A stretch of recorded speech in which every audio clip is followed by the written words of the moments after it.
Hello dear students, welcome to the mission development academy. Mission development academy में आप सभी बच्चों का स्वागत है।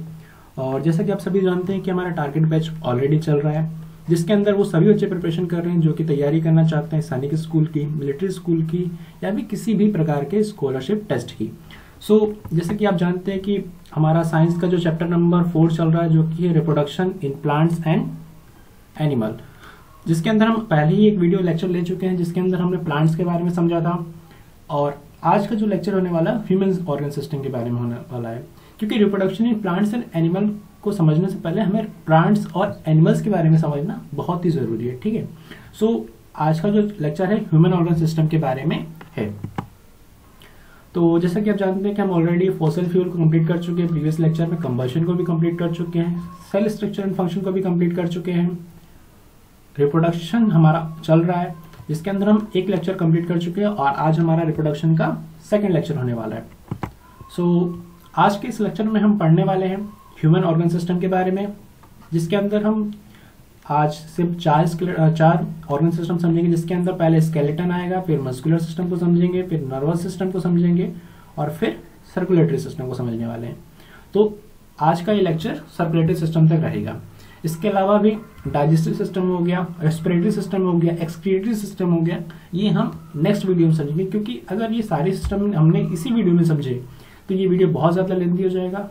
ठीक है, इसलिए हम आज पार्ट्स में इसको समझने वाले हैं। तो सबसे पहले बात करते हैं ह्यूमन ऑर्गन सिस्टम की। तो सबसे पहले बात करते हैं ह्यूमंस। बेसिकली हम ह्यूमन ऑर्गन सिस्टम की बात ही क्यों कर रहे हैं? देखिए, जो ह्यूमन है वो किससे मिलकर बना हुआ है? आपको जैसा कि आपको पता है कि सेल होता है सबसे स्ट्रक्चरल एंड फंक्शनल यूनिट किसी भी ऑर्गेनिज्म की, और सेल से बनते हैं टिश्यूज और टिश्यू से बनते हैं ऑर्गन। ठीक है, और ऑर्गन से बनता है ऑर्गन सिस्टम।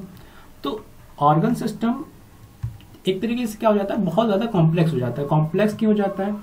क्योंकि इसके पास ये बहुत सारे टिश्यू से मिलकर बना है। ठीक है, बहुत सारे टिश्यू से मिलकर बना है, बहुत सारे ऑर्गन से मिलकर बना है। तो जो एक एक ऑर्गन है जो एक स्पेसिफिक वर्क करते हैं, जैसे हमारी लीवर की बात करें वो क्या करता है, हमारे डाइजेशन में हेल्प करता है। ठीक है, किडनी की बात करें तो फिल्ट्रेशन का काम करती है, हार्ट की बात करें तो पंपिंग का काम करता है, लंग्स की बात करें तो वो फिल्ट्रेशन का काम करते हैं, ब्लड फिल्ट्रेशन, और सांस रेस्पिरेटरी सिस्टम में हेल्प करते हैं। तो ये क्या हो जाता है, बहुत ही ज्यादा कॉम्प्लेक्स प्रोसेस हो जाती है। ठीक है, और साथ में हम कहें कि ह्यूमन की जो एनाटॉमी है, फिजियोलॉजी है, बहुत ज्यादा डिफरेंस हो जाती है, क्योंकि उसके पास हर चीज के लिए एक अलग ऑर्गन प्रेजेंट होता है। तो उसका जो एनाटॉमी यानी कि जो उसका इंटरनल स्ट्रक्चर है, इंटरनल जो चीजें हैं वो, और फिजियोलॉजी यानी फिजिकल जो चीजें हैं वो बहुत ज्यादा कॉम्प्लिकेटेड है। ठीक है, तो इसलिए हम कहते हैं कि ह्यूमन क्या है, कॉम्प्लेक्स क्रिएचर है। तो ऑर्गन सिस्टम में जो हमारा फर्स्ट ऑर्गन सिस्टम जिसको हम समझने वाले हैं वो है स्केलेटन सिस्टम। ठीक है, देखो बेसिक हम कहां से स्टार्ट करें, स्केलेटन सिस्टम को फर्स्ट क्यों समझ रहे हैं? क्योंकि ये क्या करता है, हमारा फ्रेमवर्क देता है, बॉडी को क्या देता है, एक फ्रेम देता है जिसपे बाकी सारे ऑर्गन्स हैं। देखो, स्केलेटन क्या करता है, सिंपल एक फ्रेम देता है हमारी बॉडी को एक फ्रेम या बोले तो हम एक स्ट्रक्चर देता है। ओके, जो कि क्या करती है, प्रोटेक्शन का काम करती है। प्रोटेक्शन का मतलब है हमारी ऑर्गन्स को, यानी हमारी जो स्ट्रक्चर है, यानी कि जो हमारे मस्कुलर सिस्टम है या फिर जो भी हमारे हार्ट है, लंग्स, इन सबको होल्ड करके रखती है। प्रोटेक्शन का काम मतलब ये। साथ में बॉडी मूवमेंट में हेल्प करती है, बॉडी को मूव करने में हेल्प करती है, हमें कहीं जाना हो गया उसमें हेल्प करते हैं स्केलेटन। ठीक है, स्केलेटन एक्चुअली बने किसके होते हैं? स्केलेटन बने होते हैं बोन्स और कार्टिलेज के, और जो इनको जोड़ते हैं, बोन्स को जोड़ते हैं, उसको जॉइंट, उनको बोलते हैं जॉइंट्स। उसको क्या बोलते हैं हम लोग? जॉइंट्स। तो सिंपली जो स्केलेटल सिस्टम के अंदर 3 चीजें आती हैं, बोन्स आते हैं, कार्टिलेज आते हैं और जॉइंट्स आते हैं। ओके, अब स्केलेटल सिस्टम अगर आप टाइप की बात करें, देखो ये जो चीजें हम प्रीवियस क्लास में पढ़ चुके हैं, छोटी क्लासेस में पढ़ चुके हैं। ठीक है, तो हम क्या करने वाले, सिंपली रिवाइज करने वाले हैं इस टॉपिक को। जिसको नहीं पता, जिसने पढ़ा हुआ है उसके लिए कोई प्रॉब्लम नहीं है, बट ऐसा भी है कि कुछ बच्चों ने प्रीवियस क्लास में पढ़ा होगा लेकिन अब भूल गए होंगे, तो उनके लिए रिवीजन की क्लास एक तरीके से है स्केलेटन सिस्टम के बारे में। ठीक है, बाकी हमारा चैप्टर तो रिप्रोडक्शन है, मेनली हम रिप्रोडक्शन को समझना स्टार्ट कर सकते थे, बट हमें ये चीजें भी पता होनी जरूरी है। देखो, स्केलेटन के अंदर सिंपल बोन्स होती है, कार्टिलेज होते हैं और जॉइंट्स प्रेजेंट होते हैं। बट स्केलेटन एक्चुअली कितने टाइप का होता है ये बात करें तो स्केलेटन तीन टाइप के होते हैं, हाइड्रोस्टेटिक स्केलेटन, एक्सोस्केलेटन और इंटरनल स्केलेटन। ठीक है, अब ये तीनों में डिफरेंस क्या है देखो। हमने फर्स्ट समझा कि स्केलेटल सिस्टम के अंदर बोन्स हो सकती है, कार्टिलेज हो सकते हैं और जॉइंट हो सकते हैं। ठीक है, अब इसकी जो प्रेजेंस है इसके बेसिस पे हमने क्या किया, स्केलेटल सिस्टम को क्लासिफाई कर दिया, स्केलेटल सिस्टम को क्लासिफाई कर दिया। जैसे अगर किसी भी लिविंग ऑर्गेनिज्म का जो स्केलेटन है वो बाहर है, ठीक है, एक्सो का मतलब क्या है, एक्सटर्नल, बाहर, आउटसाइड द बॉडी। अगर बॉडी के आउटसाइड उसका स्केलेटन है तो उसको, उस तरह के स्केलेटन सिस्टम को क्या बोलेंगे, एक्सोस्केलेटन। उस तरह के स्केलेटन को क्या बोलेंगे हम लोग, एक्सोस्केलेटन। ठीक है, और वहीं अगर किसी का जो भी बोन्स है या फिर जो भी उसका स्केलेटन है वो इंटरनल है, यानी कि बॉडी के अंदर है, तो उसे क्या बोलेंगे हम लोग, इंटरनल स्केलेटन। ठीक है, बट कुछ ऐसे भी ऑर्गेनिज्म हैं जिनके पास बोन्स प्रेजेंट नहीं होती, उनकी जो बॉडी होती है फ्लूइड फिल्ड रहती है। ठीक है, एक तरीके का लिक्विड सब्सटेंस होता है जो कि बॉडी में फिल्ड रहता है। ओके, तो टोटल हमने कितने टाइप के स्केलेटन देखे, तीन टाइप के। फर्स्ट हाइड्रोस्टैटिक स्केलेटन, जिसके अंदर जो बॉडी होती है फ्लूइड फिल्ड रहती है, यानी कि लिक्विड से भरी हुई रहती है। जैसे एग्जांपल में आप देखिए जेली के पास कोई भी बोन नहीं होती, बट इसके पास क्या स्केलेटन भी नहीं होता, नहीं, क्योंकि इसके पास एक स्ट्रक्चर है, एक फ्रेम है। तो ये किसका बना होता है, एक्चुअली फ्लूइड का बना होता है, फ्लूइड का बना होता है, एक तरीके का फ्लूइड का बना होता है। ओके, बात करें एक्सोस्केलेटन की, तो एक्सोस्केलेटन में आप देख सकते हैं क्रेब, ठीक है, प्रोन्स देख लो, स्पाइडर देख लो। तो इन सबके जो हड्डियां होती हैं, इन सबके जो बोन्स हैं वो कहाँ, इन सबके जो स्केलेटन है वो कहाँ है, बाहर प्रेजेंट। देखो यहाँ बाहर साइड में प्रेजेंट है, यहाँ प्रेजेंट है, इसके स्ट्रक्चर के अंदर प्रेजेंट नहीं है। और इंटरनल स्केलेटन में जैसे ह्यूमंस का सबसे अच्छा एग्जांपल, ह्यूमंस, अपनी बॉडी को देखो, हमारी बॉडी की जो हड्डियां हैं वो क्या है, हमारी बॉडी के अंदर प्रेजेंट है, हमारी बॉडी के अंदर प्रेजेंट है। ठीक है, तो हम लोग किस टाइप के स्केलेटन हुए, एंडोस्केलेटन या फिर इंटरनल स्केलेटन। बट जो क्रेब्स हुए वो किस टाइप के स्केलेटन हुए, एक्सोस्केलेटन। ओके, और जो जेली किस टाइप के स्केलेटन सिस्टम प्रेजेंट होता है, hydrostatic skeleton. Okay, I hope कि ये तीनों जो टर्म है वो आपको समझ में आई होगी। बात करते हैं ह्यूमन स्केलेटल सिस्टम के बारे में। ठीक है, तो ह्यूमन स्केलेटल सिस्टम को दो मेनली पार्ट में डिवाइड किया गया है, एक है एक्सियल और एक है अपेंडिकुलर। ठीक है, एक्सियल मतलब ये जो एक्सिस पे है, ये जो एक्सिस पे प्रेजेंट है, इसको हमने एक्सियल स्केलेटल सिस्टम में क्लासिफाई किया। एक्सियल के अंदर क्या क्या आ रहा है, हमारा स्कल। देखो इस एक्सिस पे क्या आ रहा है, पहले स्कल आ रहा है, फिर रिबकेज आ रही है और एक वर्टिकल कॉलम आ रही है। ठीक है, तो स्कल आ रहा है, vertical column, ribcage. Vertical column मतलब हमारी बैकबोन। तो इस एक्सियल स्केलेटन के अंदर तीन चीजें है, स्कल, वर्टिकल कॉलम और रिबकेज। बाकी इसके अलावा जितनी भी स्केलेटन है उसको हमने किसमें भेज दिया, अपेंडिकुलर में। जैसे कि हमारी लिम्फ्स, ठीक है, और ये हमारी लिम्स हो गई, ये हमारी अपर लिम्स, ये हमारी लोअर लिम्स, या फिर बोले फोर लिम्स या हाइंड लिम्स। तो ये हो गई हमारी लिम्स और ये हो गई हमारी गिडल्स। तो ये जो है किसके अंदर आ रही है, अपेंडिकुलर। जैसे आप देख पाओगे ग्रीन वाला पार्ट यहाँ पे एक्सियल है और यहाँ पे जो ग्रीन वाला पार्ट है वो अपेंडिकुलर को शो कर रहा है। ओके, अपेंडिकुलर को शो कर रहा है। अब देखो टोटल, अगर हम, जैसा कि हम जानते हैं कि हमारी ह्यूमन बॉडी में 206 बोन्स होती है। Human organ system, human skeletal system में कितनी बोन्स होती है, 206 बोन्स होती हैं। ठीक है, जिसमें एक्सियल कितनी होती है, 80 बोन्स होती है, और अपेंडिकुलर कितनी बोन्स होती है, 126। देखो आपका जो क्वेश्चन है वो फैक्ट बेसिस पे आ सकता है। ठीक है, तो आपको पता होना चाहिए कि एक्सियल में कितनी है, अपेंडिकुलर में कितनी है। ठीक है, तो एक्सियल में अंदर कितनी है, 80 बोन्स है, और अपेंडिकुलर में कितनी बोन्स है, 126 बोन्स है। ओके, अगर हम लोग सभी चीजों को देखें तो देखो स्कल में कितनी बोन्स है, हमारी 22 बोन्स है। अपर लिम्ब यानी कि हम हैंड की बात करें तो एक हाथ में होती है 30, तो दो हाथ में कितनी हो जाएंगी, 60। तो अपर लिम्स में कितनी बोन्स होती है, 60 बोन्स होती है। लोअर लिम्ब में कितनी होती है, लोअर लिम्ब में भी सेम होती है, पैर में भी 30 बोन्स होती है, डबल करोगे तो हो जाएगी 60, क्योंकि हमारे पास दो पैर है, तो ये 60 हो गया। पैल्विक गिडल्स, पैल्विक मतलब ये जो हमारी हिप बोन है इसकी बात कर रहे हैं, तो वो कितनी होती है, 2 होती है। शोल्डर गिडल्स की बात करें, शोल्डर पे ये जो बोन्स होती है एक साइड में 2 होती है, तो टोटल कितनी होती है, 4 होती है। एक स्टर्नम प्रेजेंट होती है जो कि हमारी चेस्ट पे प्रेजेंट होती है, चेस्ट के बीच में, ब्रिस्ट के पास। ठीक है, रिब होती है हमारे पास 24। अब ये वर्टिबल कॉलम की बात कर रहे हैं, वर्टिबल कितने होते हैं हमारे पास, वर्टिबल कॉलम में कितनी बोन्स होती है, टोटल यहाँ पे कितनी बोन्स होती है वर्टिकल कॉलम में? 33 बोन्स होती है। बट इसमें कुछ बोन्स क्या करती है, आपस में फ्यूज जाती है। फ्यूज होने का मतलब आपस में ही जुड़ जाती हैं। तो हम देखते हैं कि लास्ट में कितनी बचती है 26। लेकिन अगर क्वेश्चन में पूछता है कि वर्टिकल कॉलम कितनी होती है तो आप क्या आंसर देंगे 33। बट अगर वो फ्यूजन के बाद की पूछ रहा हो तो हम क्या बोलेंगे 26। अगर आप इन सबको ऐड भी करेंगे तो आपको ऐड करते टाइम 26 को ही ऐड करना पड़ेगा, तभी जाके आपके पास 206 आएगा। ईयर में हमारे पास एक कान में होती है 3, तो 2 में हो जाएगी 6 हड्डी। हायोड एक होती है हमारे पास नेक के ऊपर थोड़ी सी, यहाँ पे होती है एक हायोड बोन्स, ठीक है, एक हायोड बोन होती है। तो अब इन सबको टोटल करेंगे तो कितना हो जाएगा 206 बोन्स हो जाएगी, ठीक है। बट आपको वर्टिकल कॉलम में ध्यान रखना है कि एक्चुअल में 33 बोन्स होती है, बट फ्यूजन के बाद कितनी हो जाती है 26। लास्ट में जो यहाँ की बोन्स होती है वो आपस में फ्यूज हो जाती है, यहाँ पे जो बोन्स है वो फ्यूज हो जाती है, ओके।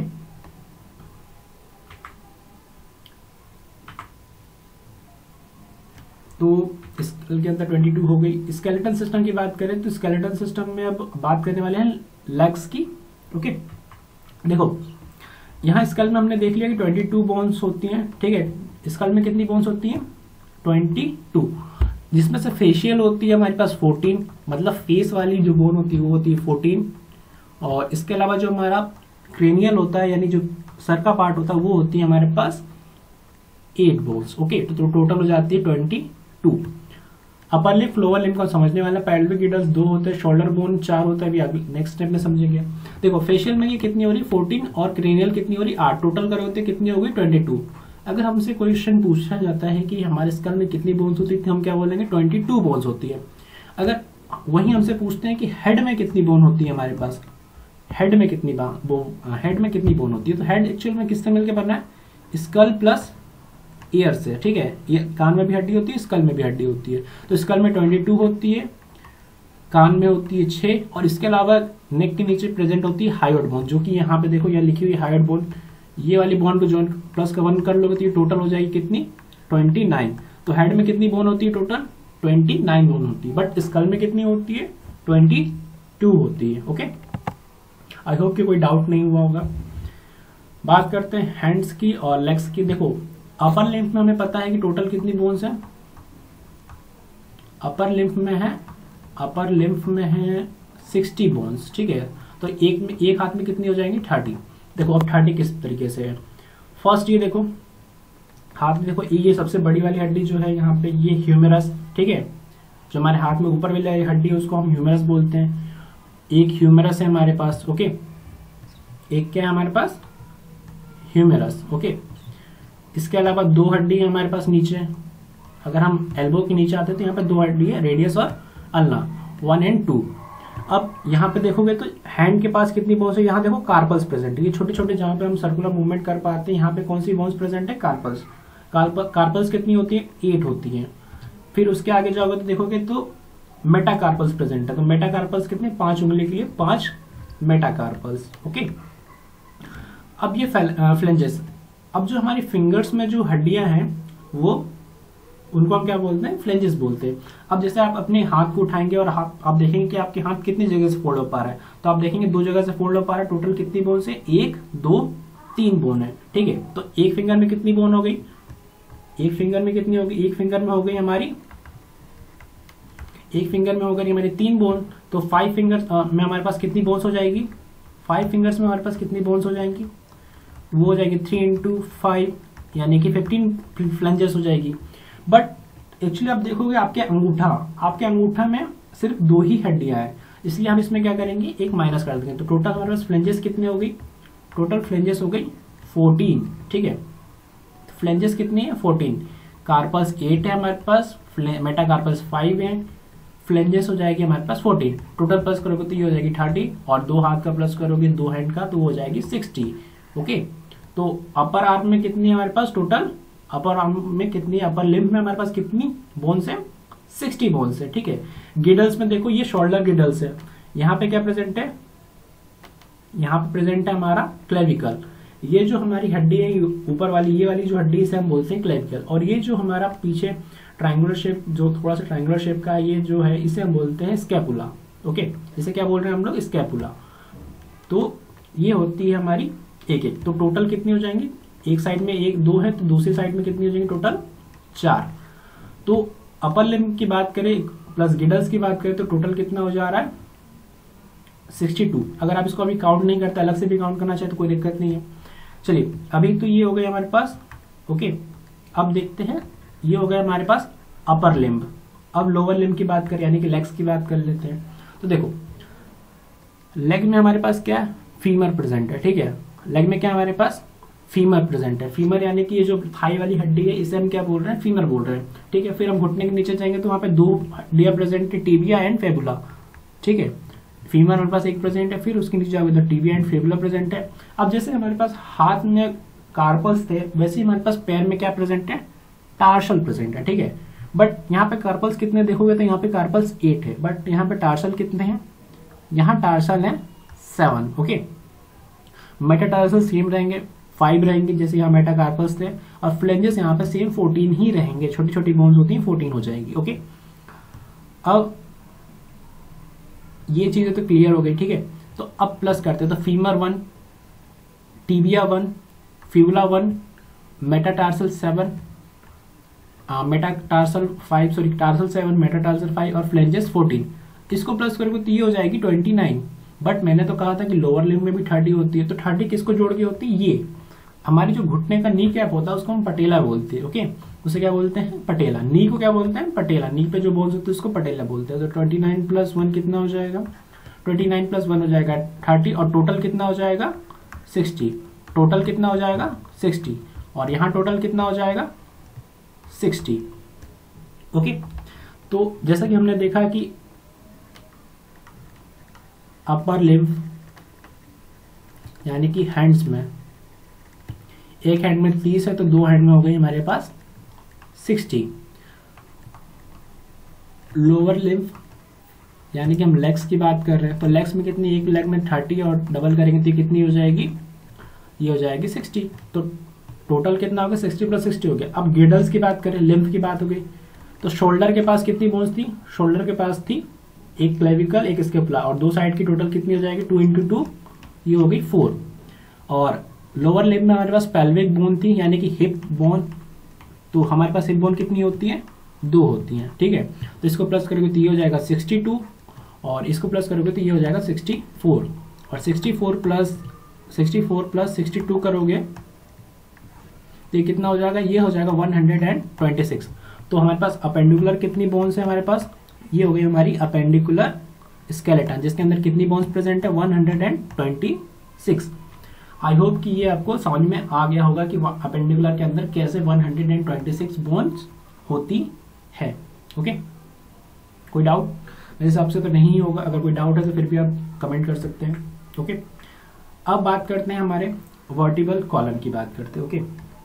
देखो वर्टिबल कॉलम में मैंने कहा था कि वर्टिबल कॉलम में कितनी बोन्स है हमारे पास, वर्टिबल कॉलम में हमारे पास बोन्स है 33, बट एक्चुअली फ्यूजन के बाद कितनी हो जाती है 26। चलो देखते हैं किस तरीके से।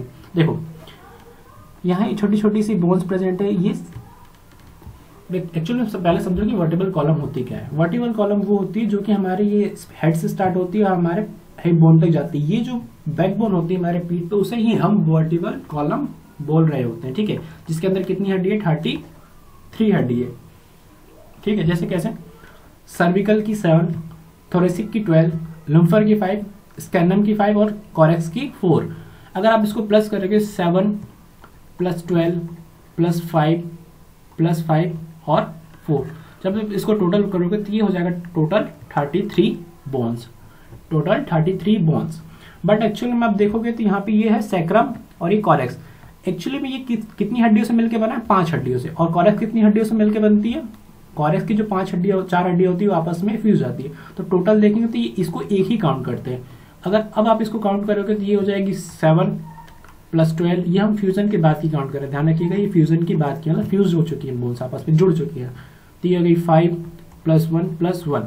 अब इसको प्लस करेंगे तो कितना हो जाएगा, ये हो जाएगा हमारे पास 26। तो आई होप कि वर्टिबल कॉलम में आपको पता है कि 26 बोन्स होती है, बट एक्चुअल में कितनी बोन्स होती है 33, ओके। वर्टिबल कॉलम क्या करता है, हमारी बॉडी को सपोर्ट प्रोवाइड करता है, ठीक है। हमारी हेड को सपोर्ट प्रोवाइड करता है, हमारी लोअर बॉडी को भी सपोर्ट यही प्रोवाइड करता है, ओके। तो नेक्स्ट आगे बढ़ते हैं। अब इसमें कुछ इंपॉर्टेंट जो चीजें हैं स्केलेटल सिस्टम में उसको समझ लेते हैं। ठीक है, स्केलेटल सिस्टम में जैसे हमारे हाथ और पैर में हड्डियां टोटल कितनी होती है? 120। देखो अपेंडिकुलर सिस्टम के अंदर कितनी है? अपेंडिकुलर स्केलेटन के अंदर कितनी है? अपेंडिकुलर स्केलेटन के अंदर है 126, बट हैंड और फीट में ही कितनी है? 120 बोन्स है। ठीक है, total number of bones in human body में कितनी बोन्स होती है? 206। ठीक है, ये 206 तो एक एडल्ट में होती है। एडल्ट मतलब जिसकी सारी हड्डियां जो हो चुकी है, परमानेंट हो चुकी है, एडल्ट में होती है। ठीक है, बड़े लोगों में एक्चुअल में। Total number of bones during childhood, अगर किसी भी इन्फेंट है यानी कि कोई बच्चा जन्म लेता है तो उसमें कितनी हड्डियां होती हैं? देखो उस टाइम तो उसकी हड्डियां जुड़ी हुई नहीं रहती, उसके हाथ कहीं भी मुड़ जाते हैं, तो उस टाइम तो उसकी हड्डियां जुड़ी नहीं रहती। टोटल कितनी बोन्स होती है वहां पर? 300 अराउंड बोन्स होती है, मतलब 300 बोन्स के आसपास होती है बच्चों में बोन्स। ठीक है, बट वहीं अगर एक एडल्ट है यानी कि एक बड़ा आदमी, उसके अंदर कितनी बोन्स है? 206 bones. Okay, total number of bones of head 29 होता है। ठीक है, तो स्कल के अंदर क्या क्या आ जाएगा? हेड के अंदर क्या क्या आ जाएगा? स्कल आ जाएगा। ठीक है, स्कल के अलावा क्या आ जाएगा? ईयर आ जाएगा प्लस हार्ट बोन आ जाएगी। ठीक है, तो स्कल के अंदर हो गई 22 बोन्स प्लस ईयर के अंदर 6 बोन्स, 3 पर ईच। ठीक है, और यहाँ पे हो जाएगा हायोडिक, टोटल हो जाएगा 29। तो हम कह सकते हैं कि total number of bones in head में कितनी बोन्स है? 29 बोन्स है। ओके, लार्जेस्ट बोन्स कौन सी है? लार्जेस्ट बोन्स है हमारी फीमर। कहाँ प्रेजेंट होती है? ये प्रेजेंट होती है हमारे थाई पे। ठीक है, थाई वाली बोन को हम क्या बोल रहे हैं? फीमर बोल रहे हैं। ओके, तो लार्जेस्ट बोन वही होती है, थाई वाली बोन। स्मॉलेस्ट बोन कौन सी होती है? स्टेपस होती है। ये कहाँ प्रेजेंट होती है? ये प्रेजेंट होती है हमारे कानों में। ठीक है, कान के अंदर छोटी सी हड्डी होती है कान के अंदर, इसको हम बोलते हैं स्टेपस। टोटल कान के अंदर 3 ही हड्डी होती है, मेलियस, इनकस और स्टेपस। तो स्टेपस कैसी होती है? सबसे छोटी होती है। ठीक है, अब देखो नेक्स्ट, इसके बाद हम वैसे तो मस्कुलर सिस्टम पढ़ने वाले हैं, बट देखो मसल्स और बोन्स आपस में ज्वाइन होते हैं। ठीक है, हड्डी के ऊपर मांस होता है। ठीक है, तो उसको वो जो ज्वाइन होता है किसकी वजह से ज्वाइन होता है? किसके प्रेजेंस से किसके ज्वाइन होता है? टेंडन के ज्वाइन। ठीक है, टेंडन क्या करता है? मसल्स और बोन्स को ज्वाइन कर देता है, एक तरीके से गम का काम करता है मसल्स और बोन्स के बीच में। ठीक है, नेक्स्ट बात करें muscles which join bones to bones. देखो अगर कोई बोन किसी बोन से ज्वाइंट कर रही है, ठीक है, बोन किसी बोन से जुड़ी है, ठीक है, तो वो किसकी हेल्प से जुड़ी है? उसको क्या बोल रहे हैं? किस मसल्स की हेल्प से जुड़ी है? उसे बोलते हैं लिगामेंट। ओके, ध्यान रखिएगा, अगर मसल्स किसी बोन से जुड़ी है तो उस किससे ज्वाइन होगी? टेंडन से ज्वाइन होगी। बट वही कोई मसल ज्वाइन कर रही है बोन को बोन से। ठीक है, यहाँ मसल्स टू बोन है, यहाँ बोन टू बोन है। मसल से बोन में ज्वाइन कर रहे हैं तो उसे टेंडन बोल रहे हैं, और अगर बोन से बोन ज्वाइंट है तो उससे हम क्या बोल रहे हैं? लिगामेंट। ओके, बोन कार्टिलेज की बात कर लेते हैं। बोन कार्टिलेज के बारे में ज्यादा नहीं दिया, लेकिन हम बात करेंगे। Bone cartilage is found in long bone, लंबी बोन्स में क्या पाया जाता है? बोन कार्टिलेज पाया जाता है। जनरली बोन कार्टिलेज कहाँ प्रेजेंट होता है? जहां भी जॉइंट्स होते हैं वहां पे बोन कार्टिलेज प्रेजेंट होता है। एक तरीके की सॉफ्ट बोन होती है जो कि हमारे ईयर में भी प्रेजेंट होती है। ओके, नाक पे प्रेजेंट होती है। सॉफ्ट सा पार्ट देखोगे आपके नाक के नॉस्ट्रिल के ऊपर, ये जो सॉफ्ट वाला पार्ट है इसे कार्टिलेज होता है। ईयर्स के पार्ट, ईयर को टच करके देखो, यहाँ पे जो हड्डी बोल रहा हूँ, मेलिस के अलावा जो पार्ट है ये किसका है? ये कार्टिलेज का पार्ट है, ये सॉफ्ट बोन होती है। ठीक है, जनरली कहाँ प्रेजेंट होती है? जनरली प्रेजेंट होती है जहां भी जॉइंट्स प्रेजेंट होते हैं। ओके, जहां भी जॉइंट्स होते हैं वहां पे कार्टिलेज प्रेजेंट होती है। नेक्स्ट बात कर लेते हैं हम किसकी? जॉइंट्स के बारे में। ठीक है, चलो स्केलेटन के अंदर हमने बोन समझ लिया। ठीक है, बोन समझ लिया, जो कार्टिलेज के बारे में थोड़ा सा जान लिया। अब जानते हैं इस जॉइंट्स के बारे में। देखो वैसे तो क्लासिफिकेशन बहुत बड़ा भी हो सकता है जॉइंट्स का, बट हम समझने वाले हैं 2 ही तरीके से। ठीक है, पहले समझो इमूवेबल और मूवेबल जॉइंट्स क्या होते हैं। इमूवेबल और मूवेबल। ठीक है, देखो इसमें इमूवेबल, मूवेबल का मतलब मूव, कोई चीज मूव कर सकती है, बट इमूवेबल का मतलब ऐसी बोन्स जो मूव नहीं कर सकती। Bones does not allow movement. ऐसी बोन्स जो कि मूवमेंट अलाउ नहीं करते उसे हम कौन सा बोलते हैं, उसे कौन सी जॉइंट्स बोलते हैं? उन्हें इमूवेबल बोन्स भी बोल सकते हैं, but immovable joints does not allow, यहां लिखेंगे हम लोग joints does not allow movement. ऐसे जॉइंट जो कि मूवमेंट को अलाउ नहीं करते उसे हम कौन सा जॉइंट बोलते हैं? Immovable joint. बट वहीं कोई जॉइंट जो मूवमेंट को अलाउ करते हैं उसे हम क्या बोलेंगे? मूवमेंट को जो अलाउ करेंगे उसे हम बोलेंगे मूवेबल जॉइंट्स। सिंपल समझ सकते हो, जो जॉइंट मूव कर सकते हैं उसे मूवेबल बोल रहे हैं, और जो नहीं कर सकते उसे हम इमूवेबल बोल रहे हैं। ओके, तो बात करें सिंपली चार जॉइंट्स के बारे में पढ़ने वाले, ball and socket, pivotal, hinge और फिक्स जॉइंट। इसमें से जो स्टार्टिंग के जो तीन है ball and socket, pivotal, hinge joint, ये सारे मूवेबल है, यानी कि मूवमेंट को अलाउ करते हैं। बट जो फिक्स जॉइंट है वो मूवमेंट को अलाउ नहीं करते हैं जॉइंट्स पे। ओके, तो बात करें बॉल एंड सॉकेट जॉइंट होता क्या है? देखो, बॉल एंड सॉकेट जॉइंट समझ रहे हैं, पहले समझो बॉल एंड सॉकेट इसका नाम कैसे पड़ा। जैसे यहाँ पे स्ट्रक्चर देख सकते हो, यहाँ पे क्या है, ये एक बॉल जैसा स्ट्रक्चर, और ये क्या है, कैविटी जैसा सॉकेट बना हुआ है। ठीक है, सॉकेट जहाँ पे कोई भी स्ट्रक्चर फंस जाए, ठीक है, ये जो बॉल होता है इस सॉकेट के अंदर फंसा रहता है। ठीक है, तो जिससे क्या होता है, मूवमेंट होता है। ये मूवमेंट, ऐसा जॉइंट हमें कहाँ देखने को मिलता है? हमारे शोल्डर के पास। ठीक है, शोल्डर की जो बोन्स है वो एक सॉकेट की तरह काम कर रही है, और जो हमारा ह्यूमरस बोन है, ह्यूमरस बोन कौन सी? ये जो हड्डी हमारी हाथ की बड़ी वाली हड्डी, इसे हम ह्यूमरस बोल रहे हैं। ये क्या करती है, शोल्डर बोन से ज्वाइंट रहती है। किस ज्वाइंट की हेल्प से? बॉल एंड सॉकेट ज्वाइंट की हेल्प से। ठीक है, इसे ऐसा क्यों बोल रहे हैं? क्योंकि इसमें जो स्ट्रक्चर है, एक बॉल का स्ट्रक्चर बनता है, बॉल जैसा स्ट्रक्चर रहता है, जो कि कैविटी लाइक स्ट्रक्चर सॉकेट में अटैच्ड रहती है। ठीक है, अटैच्ड रहती है, तो इसे क्या बोल रहे हैं? Ball and socket joint. ठीक है, एक एंड के पास क्या था? बॉल, जो कि फिट होती है होलो स्पेस, यानी कि खाली स्पेस ऑफ अनादर बोन। ठीक है, ये अनादर बोन, एक बोन, ये दूसरी बोन। ठीक है, इस बोन में क्या है? खाली स्पेस है। ये क्या है? बॉल लाइक स्ट्रक्चर है, जो कि इसमें क्या है? अटैच्ड है। ठीक है, तो इस तरह की जॉइंट को हमने क्या बोल दिया? Ball and socket joint. जैसे ये कहाँ प्रेजेंट है? शोल्डर के पास प्रेजेंट है। ठीक है, हमारे हिप के पास प्रेजेंट है। ये क्या करता है? Movement in all direction allow करता है, हर डायरेक्शन में मूव कर सकता है, आगे पीछे आजू बाजू हर डायरेक्शन में मूव इसे किया जा सकता है। ओके, नेक्स्ट जो जॉइंट है वो है पायोटल जॉइंट। देखो, ये जो टेबल है इसको आप अगर समझ लेते हैं तो आपको जॉइंट्स क्लियर हो जाएंगे। ठीक है, तो पायोटल जॉइंट कहाँ प्रेजेंट होता है? देखो, cylindrical bones turn into a ring type bone.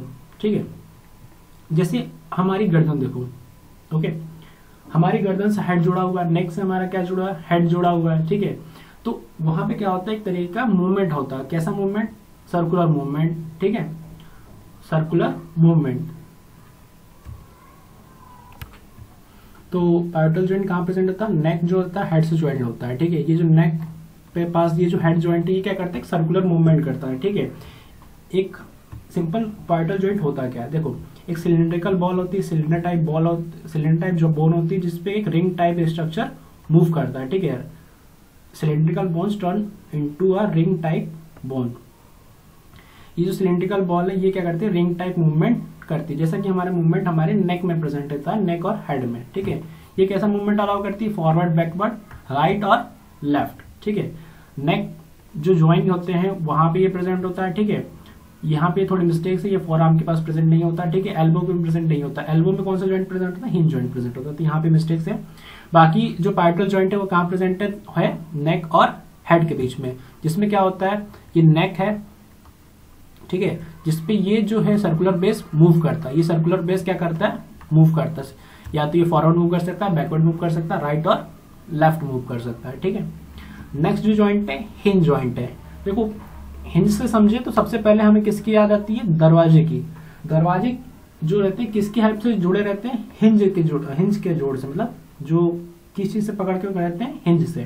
ठीक है, किससे कनेक्ट रहते हैं? हिंज से कनेक्ट रहते हैं। ठीक है, तो bones which moves like the hinge of a door. किसी भी डोर की तरह, जैसे क्या होता है? दरवाजा एक साइड एक ही तरीके से मूव करता है। ऐसा तो नहीं कि दरवाजा दूसरी साइड चले जाता है, ऐसा तो नहीं होता। जैसे हमारे एल्बो की बात करें, एल्बो में क्या होता है? अगर एल्बो में क्या है, अगर आप हाथ को फोल्ड करेंगे तो आपके पास हो जाएगा। अगर आप शोल्डर में टच करते हैं तो वो अंदर फोल्ड हो जाएगा, बट आप उसको दूर ले जाएंगे तो वो वापस खुल जाएगा। बट ऐसा तो नहीं है कि वो बैकवर्ड चला जाए, पीछे की साइड चला जाता है, नहीं जाता। ठीक है, जैसे हमारे जॉ की बात करें, हमारा मुंह क्या करता है, जॉ में हमारे घुटने, घुटने क्या आगे की तरफ मुड़ जाता है पैर, नहीं मुड़ता, ठीक है, घुटनों से आगे की तरफ मुड़ पाता है, नहीं मुड़ पाता, खाली पीछे की तरफ पैर हमारा मुड़ता है। तो यहाँ पे कैसे जॉइंट प्रेजेंट है, हिंज जॉइंट प्रेजेंट है, जो कि क्या करते हैं, back and fourth movement allow करते हैं, या तो आगे की मूवमेंट अलाउ कर रहे होंगे या तो पीछे की मूवमेंट अलाउ कर रहे हैं, तो किसी एक मूवमेंट को अलाउ कर रहे होते हैं। कहाँ कहाँ प्रेजेंट होते हैं, एल्बो में प्रेजेंट होते हैं, जॉ में प्रेजेंट होते हैं, नी में प्रेजेंट होते हैं, ठीक है। और बोन्स क्या करते हैं, जो किस तरीके से काम करते हैं, hinge of a door, okay, door के हिंज जैसे होते हैं, ओके। फिक्स जॉइंट की बात करें तो सिंपल सा फिक्स जॉइंट में ज्यादा कोई डाउट रहने की जरूरत नहीं है। Bones which do not allow, bones do not move at the joint, joint से कोई भी बोन्स मूव नहीं करते। फिक्स जॉइंट उन्हें कहेंगे जो कि मूवमेंट को अलाउ नहीं करते। कहाँ प्रेजेंट होता है, स्कल एंड द अपर जो, यहाँ हम बात कर रहे हैं लोअर जो, मेडिबल की, जो हमारा नीचे वाला जबड़ा, खाने जब हम लोग खाते हैं तो नीचे वाला जबड़ा हमारा मूव करता है, ऊपर वाला हमारा हमेशा ही फिक्स रहता है। तो अपर जो रहता है वो कैसा जॉइंट है, फिक्स जॉइंट है। हमारे जो हम जैसे हमने पढ़ा कि स्कल है, स्कल के अंदर 22 बोन्स है, जिसमें 8 हमारी क्रेनियल, यानी कि ये वाली जो बोन्स है हमारी कितनी है, 8 है, ठीक है। और फेस पे कितनी बोन्स है, छोटी छोटी 14 बोन्स है, तो 8 + 14 22 होता है। तो ये 8 तो हमारी फिक्स्ड है, ये कहीं मूव करती है क्या, हमारे सर जहां हमारे बाल है, हेयर से, वहां पे जो जॉइंट्स है वो क्या मूव कर रहे हैं, क्या नहीं मूव करते, ठीक है। हमारे फेशियल जो बोन्स है, ठीक है, वो मूव करती है क्या, नहीं करती। बट हमारा जो लोअर जो है स्कल में कौन मूव करता है, खाली लोअर जो, जहां से हम खाना करते हैं, खाना खाते हैं एक्चुअली, जहां से हम खाना खा रहे हैं, जो खाना चबाते टाइम मूवमेंट करता है या फिर बोलते टाइम जो मूवमेंट कर रहा है, वो उसे हम बोल रहे हैं लोअर जो कि एक तरीके का हिंज जॉइंट है। ऊपर नीचे बैक एंड फ्रो, आगे पीछे खाली मूवमेंट अलाउ करता है, ओके। बट फिक्स जॉइंट ऐसे होते हैं जो कि मूवमेंट अलाउ नहीं करते। सो आई होप कि जो जॉइंट्स है वो आपको समझ में आ गए होंगे। Ball and socket joint simply ball and socket जैसा स्ट्रक्चर होता है, ऑल डायरेक्शन में मूवमेंट को अलाउ करता है। कहाँ प्रेजेंट होता है, शोल्डर के पास प्रेजेंट होता है और हेड के पास प्रेजेंट होता है। पाइवोटल जॉइंट कैसा होता है, ये देख सकते हैं यहाँ पे पाइवोटल जॉइंट प्रेजेंट है, एक सिलेंडर लाइक स्ट्रक्चर जिसपे एक रिंग लाइक स्ट्रक्चर मूव कर रहा है, ओके। तो ये कहाँ प्रेजेंट है, हमारे हेड के पास प्रेजेंट है, ओके। हिंज जॉइंट कैसा मूवमेंट करते हैं, आगे पीछे मूवमेंट करवाते हैं, ठीक है। जैसे हमारे हैंड्स, एल्बो के पास से जो जॉइंट है, कोहनी के पास जो जॉइंट है, वो खाली आगे और पीछे मूवमेंट करवाते हैं, बैक एंड फोर्थ मूवमेंट। जो में जो मूवमेंट होता है वो भी बैक एंड फोर्थ, आगे पीछे। एंकल में जो मूवमेंट है आगे पीछे हो रहा है, हैंड्स में भी मूवमेंट आगे पीछे होता है। नी में कैसा मूवमेंट होता है, आगे पीछे। तो यहाँ पे कौन सा जॉइंट प्रेजेंट है, हिंज जॉइंट प्रेजेंट है, जो कि कैसे काम कर रहा है, हिंज ऑफ ए डोर। जैसे हमारे दरवाजे एक ही जैसा मूवमेंट करते हैं हर बार, वैसा ही मूवमेंट हिंज जॉइंट भी करते हैं, आगे पीछे, सिंपल। फिक्स जॉइंट कौन से होते हैं, फिक्स जॉइंट वो होते हैं जो कि मूवमेंट को अलाउ नहीं करते, ऐसे जॉइंट जो कि मूवमेंट को अलाउ नहीं कर रहे। जैसे हमारे स्कल में प्रेजेंट है, हमारे अपर जो, ठीक है, लोअर जो की बात नहीं कर रहा, लोअर जो मूवमेंट करता है हिंज जॉइंट के अंदर आता है, बट अपर जो मूवमेंट नहीं करता, ओके। तो सिंपली हम कहें कि फिक्स जॉइंट के अंदर कोई भी मूवमेंट नहीं होता। हिंज जॉइंट के अंदर कैसा मूवमेंट होता है, बैक एंड फोर्थ। पाइवोटल के अंदर फॉरवर्ड बैकवर्ड, और बॉल एंड सॉकेट में ऑल डायरेक्शन मूवमेंट होता है। सो आई होप कि स्केलेटन सिस्टम यहाँ पे आपको समझ में आया होगा। बात करते हैं नेक्स्ट मस्कुलर सिस्टम की। तो मस्कुलर सिस्टम एक्चुअल में करता क्या है, मस्कुलर सिस्टम के अंदर होता क्या है, मस्कुलर सिस्टम के अंदर सिंपल कहें तो ये क्या होता है, मसल्स होता है, ठीक है। बॉडी में जो मसल्स होते हैं उसको हम मस्कुलर सिस्टम के अंदर पढ़ रहे होते हैं। तो एक्चुअली में मस्कुलर सिस्टम के अंदर किसके बारे में बात करने वाले हैं, मसल्स के बारे में। अब देखो, बॉडी हो गई हमारे पास, स्केलेटन हो गया, ठीक है, एक फ्रेम हो गया, बट एक्चुअली में क्या वो पोस्चर मेंटेन कर पाएगा अपना, नहीं कर पाएगा, ठीक है। बॉडी मूवमेंट के लिए हमें स्केलेटन तो चाहिए, साथ में हमें क्या चाहिए, मसल्स चाहिए, जो कि वो क्या कर सके, कॉन्ट्रैक्ट कर सके, ठीक है, कॉन्ट्रैक्ट कर सके, सिकुड़ सके या फिर फैल सके। मसल्स क्या कर सके, कॉन्ट्रैक्ट कर सके, जिससे क्या करें, हम हेल्प करें मूविंग में। मसल्स एक्चुअल में क्या करते हैं, स्केलेटन से ज्वाइन होते हैं और बॉडी को मूव करने में हेल्प करते हैं, ठीक है। और क्या करते हैं, मेंटेन करते हैं बॉडी पोस्चर, बॉडी की पोजीशन। मसल जो है खाली पुल कर सकते हैं, पुश नहीं कर सकते, ठीक है। Muscles can only pull, muscles खाली खींच सकते हैं, ढकेल नहीं सकते। आप कहोगे हाथ से तो हम ढकेल देते कोई सामान, ये एक्चुअली में हम इंटरनली बात कर रहे होते हैं। मसल्स जो रहता है वो अंदर अपने खिंचाव नहीं आता, मसल्स खींचते नहीं है, बस सिकुड़ जाती हैं। जैसे अगर आप किसी को अपनी बॉडी दिखा रहे हैं, बाइसेप्स ट्राइसेप्स दिखा रहे हैं, तो आप क्या करते हैं, उसको पुल करते हैं बहुत जोर से, जिससे क्या करते हैं, हमारी मसल्स दिखने लगती है। बट आप उसको पुश करके रिलैक्स नहीं करते हैं। ओके, तो मसल्स क्या कर सकती है, ओनली पुल कर सकती है, पुश नहीं कर सकती। हेल्प करती मूवमेंट में, बॉडी को मूवमेंट में, पोस्चर मेंटेन करती है। या फिर मैं यहाँ बैठा हूँ या फिर मैं यहाँ पे खड़ा हूँ, ये जो पोस्चर मेंटेन कर रहा है किसकी हेल्प से कर रहे हैं, मस्कुलर सिस्टम की हेल्प से, यानी मसल्स की हेल्प से कर रहे हैं। ठीक है, बॉडी की पोजीशन कैसी, हम लोग खड़े हैं, झुके हैं, लेटे हैं, ये जो पोस्चर मेंटेन कौन कर रहा है, मस्कुलर सिस्टम कर रहा है। ओके, बात करें मसल्स गेट टायर्ड, मसल्स कब थक जाती हैं। देखो मसल्स क्या करती है, मसल्स हम लोग पर्टिकुलर मतलब हम लोग लगातार काम कर रहे हैं, ठीक, कंटिन्यूस काम कर रहे हैं, या फिर हम लोग चल रहे हैं, हम लोग पढ़ाई कर रहे हैं, स्कूल में हम लोग कोचिंग जा रहे हैं, तो हमारी जो मसल्स है वो क्या करती हैं, थक जाती हैं। ठीक है, थक जाती है। बट इसका एक और कारण क्या है कि हमारी जो बॉडी है, हमारे जो मसल्स, उनके बीच में क्या प्रेजेंट हो, क्या बन जाता है, लैक्टिक एसिड फॉर्मेशन हो जाता है। ठीक है, मसल्स के अंदर क्या डिपॉजिट हो जाता है, लैक्टिक एसिड। लैक्टिक एसिड कब बनता है, जब हमें ऑक्सीजन की कमी होती है। जनरली जब हम लोग बहुत ज्यादा जोर से भाग रहे होते हैं तो हम सही से सांस नहीं ले पा रहे होते हैं, उस टाइम पे फॉर्मेशन हो जाता है लैक्टिक एसिड का, जिससे हमारी मसल्स थक जाती है। जैसे अगर हम कहीं पे चल के जा रहे हैं, ठीक है, मान लो अगर यहाँ हमारा घर है और यहाँ पे यहाँ हमारा प्ले ग्राउंड है मान लो, ठीक है, इसकी डिस्टेंस मान लो 1 किलोमीटर, मतलब 1 किलोमीटर दूर है ये, और आप यहाँ घर से निकले और आप यहाँ दौड़ लगा के जाएंगे अपने प्ले ग्राउंड में। ठीक है, तो क्या होगा, प्ले ग्राउंड पहुंचते पहुंचते आप बहुत ज्यादा थक जाएंगे।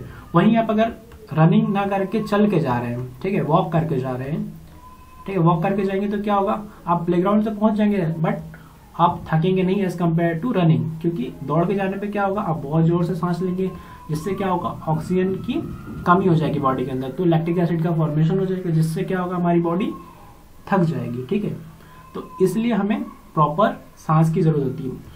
ओके, प्रॉपर सांस या कहीं प्रॉपर ऑक्सीजन की जरूरत होती है। ओके, बात करें टाइप्स ऑफ मसल्स की, तो सिंपली 3 टाइप की मसल्स प्रेजेंट होती है, स्केलेटल मसल, स्मूथ मसल और cardiac muscle. Okay, skeletal muscle क्या होती है, देखो स्केलेटल मसल वो मसल होती है जो किससे जुड़ी होती है, बोन से जुड़ी होती है। किसकी हेल्प से, टेंडन की हेल्प से।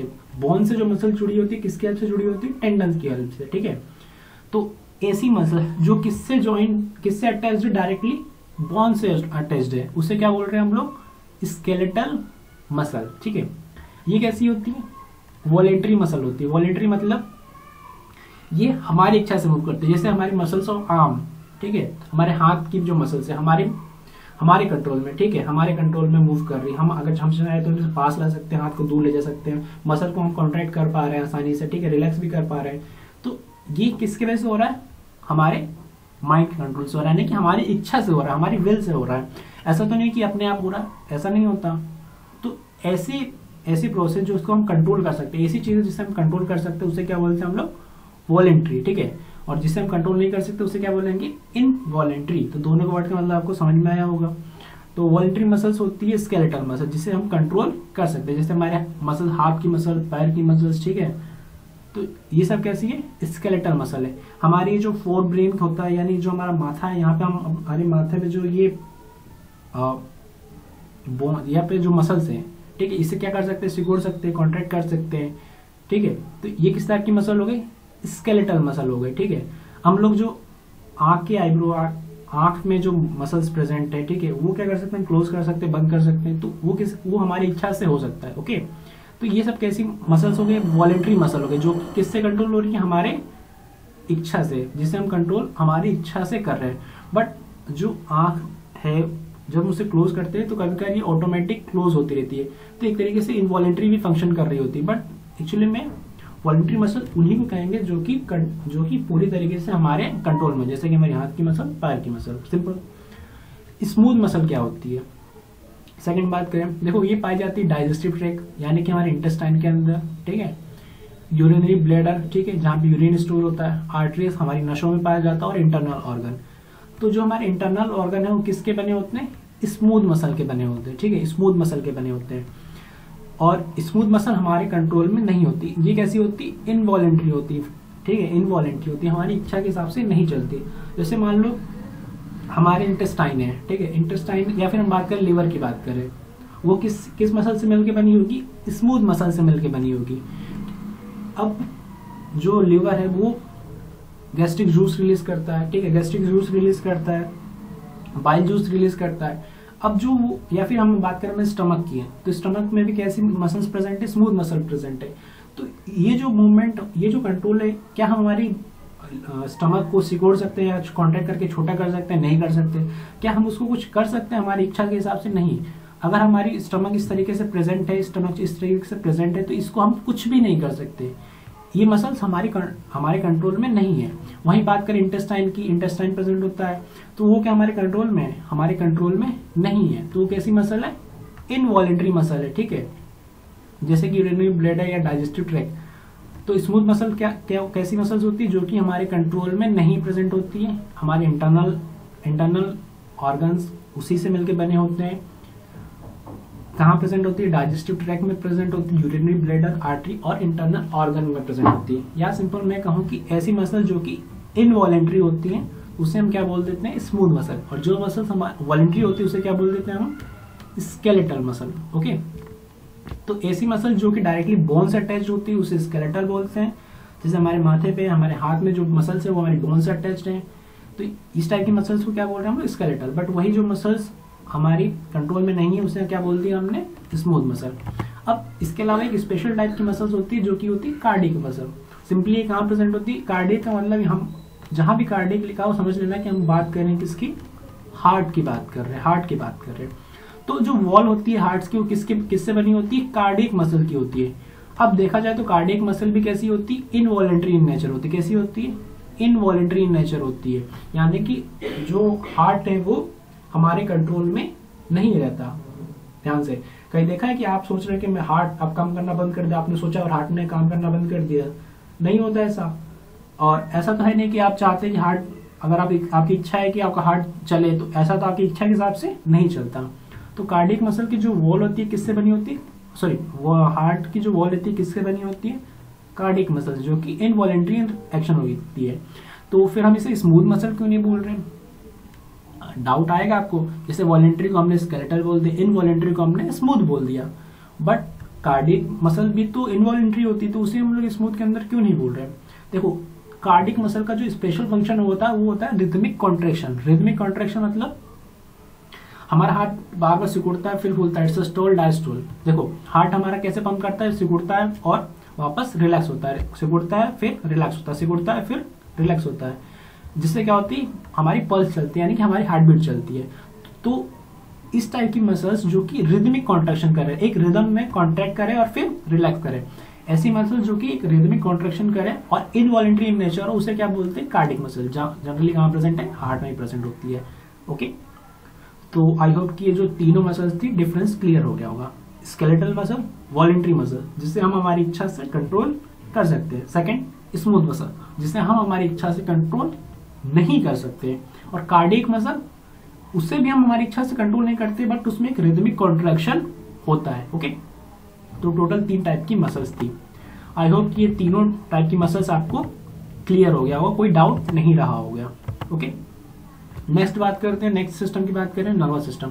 तो नर्वस सिस्टम किससे मिलकर बना होता है? नर्वस सिस्टम मिलकर बना होता है नर्व से, ठीक है, नर्व सेल से। ठीक है, नर्वस सिस्टम किससे मिलकर बना होता है? नर्व सेल से मिलकर बना होता है, जिसे हम जनरली क्या बोलते हैं? न्यूरॉन बोलते हैं। यहाँ पे आप न्यूरॉन का स्ट्रक्चर भी देख पा रहे हैं। ओके, तो nerves are spread throughout the body. ठीक है, अब देखो नर्वस सिस्टम का काम क्या होता है।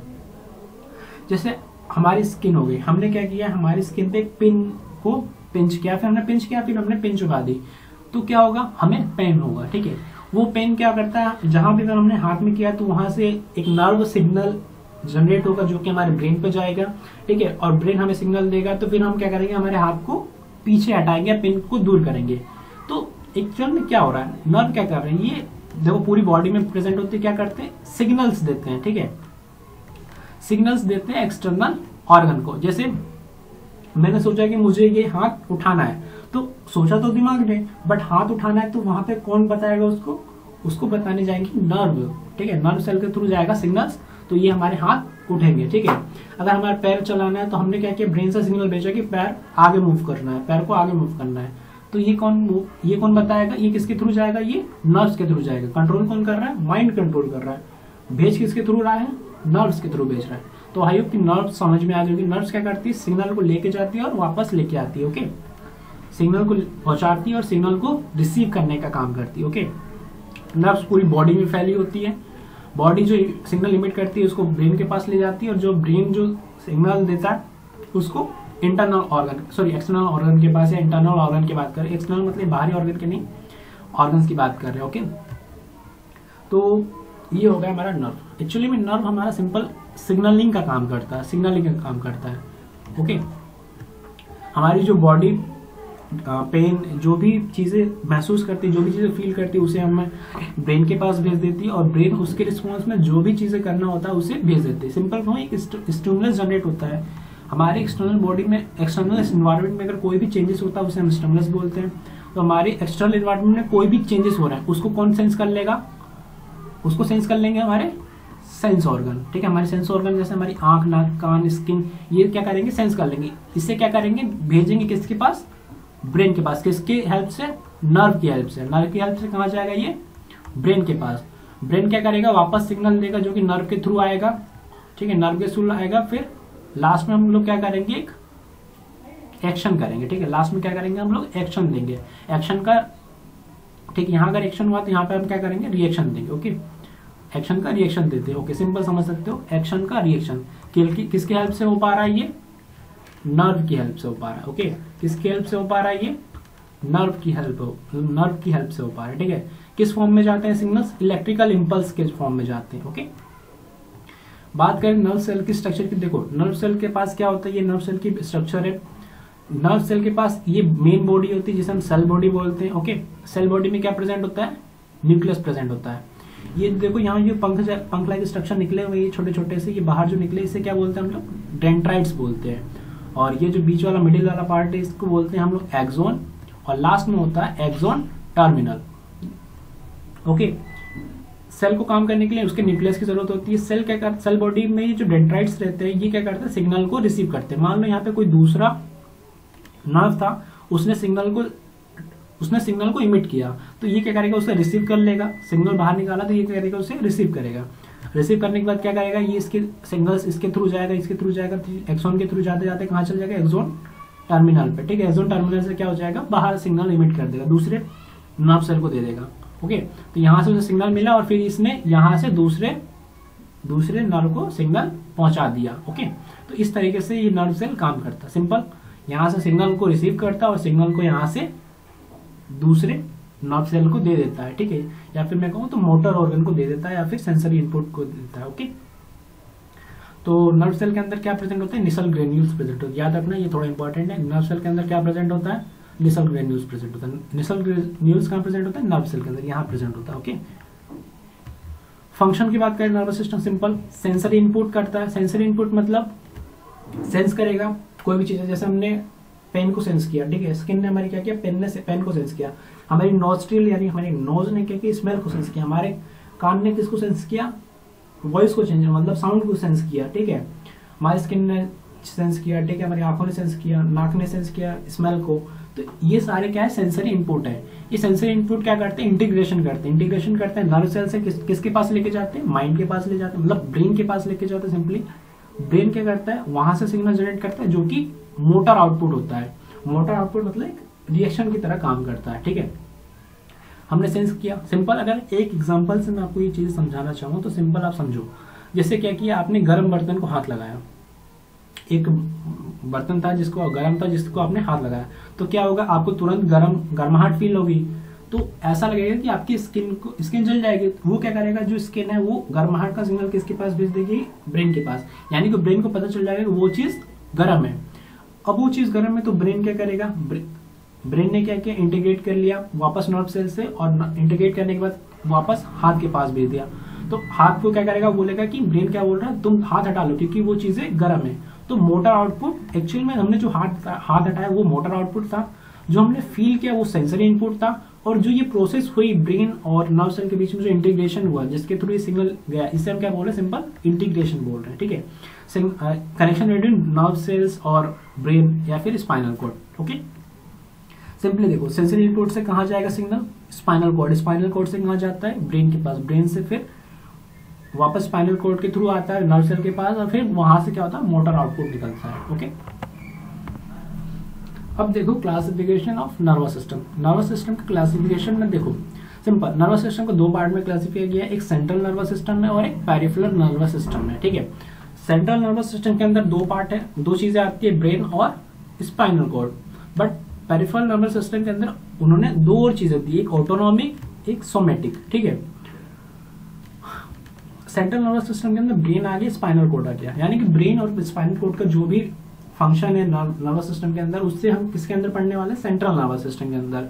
बट उसके अलावा जितना भी आउटसाइड ऑफ ब्रेन और स्पाइनल कॉर्ड है, सेंसरी स्ट्रक्चर या फिर नर्व्स, वो सब किसके अंदर आएगा, पेरिफेरल नर्वस सिस्टम के अंदर आएगा। ध्यान रखिएगा, पेरिफेरल नर्वस सिस्टम के अंदर आएगा, ना कि सेंट्रल के अंदर खाली ब्रेन आएगा, स्पाइनल कॉर्ड आएगा। हमारी जो स्किन आएगी वो पेरिफेरल नर्वस सिस्टम के अंदर ही आ जाएगी। ओके, बट जो हमारी आईज है वो सीधे ब्रेन से कनेक्ट होती है। ओके, तो सेंट्रल नर्वस सिस्टम का पार्ट होता है। ओके, बट जो भी दूसरी ब्रेन और स्पाइनल कॉर्ड के अलावा दूसरे सेंसरी स्ट्रक्चर है वो सब पेरिफेरल नर्वस सिस्टम के आएंगे।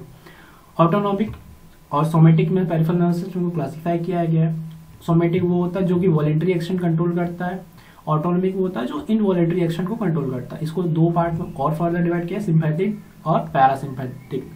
ठीक है, पैरासिम्पैथिक तो बात करते हैं सबसे पहले नर्वस सिस्टम के अंदर सीएनएस के बारे में, यानी कि सेंट्रल नर्वस सिस्टम के अंदर, सेंट्रल नर्वस सिस्टम के बारे में। देखो एक्चुअल में हमारी बॉडी के अंदर सिग्नलिंग होती कैसे, मान लो यहाँ पे एक ह्यूमन है, तो ह्यूमन की स्किन है, ठीक, ह्यूमन की ये स्किन है, इसने क्या किया, हीट यानी गर्माहट को फील किया। ठीक है, गर्माहट को फील किया, ये क्या करेगा, हमारे हैंड के थ्रू कहाँ जाएगा, हमारी स्पाइनल कॉर्ड के पास। कहाँ जाएगा, स्पाइनल कॉर्ड। स्पाइनल कॉर्ड से सिग्नल होते हुए कहाँ जाएगा, ब्रेन के पास।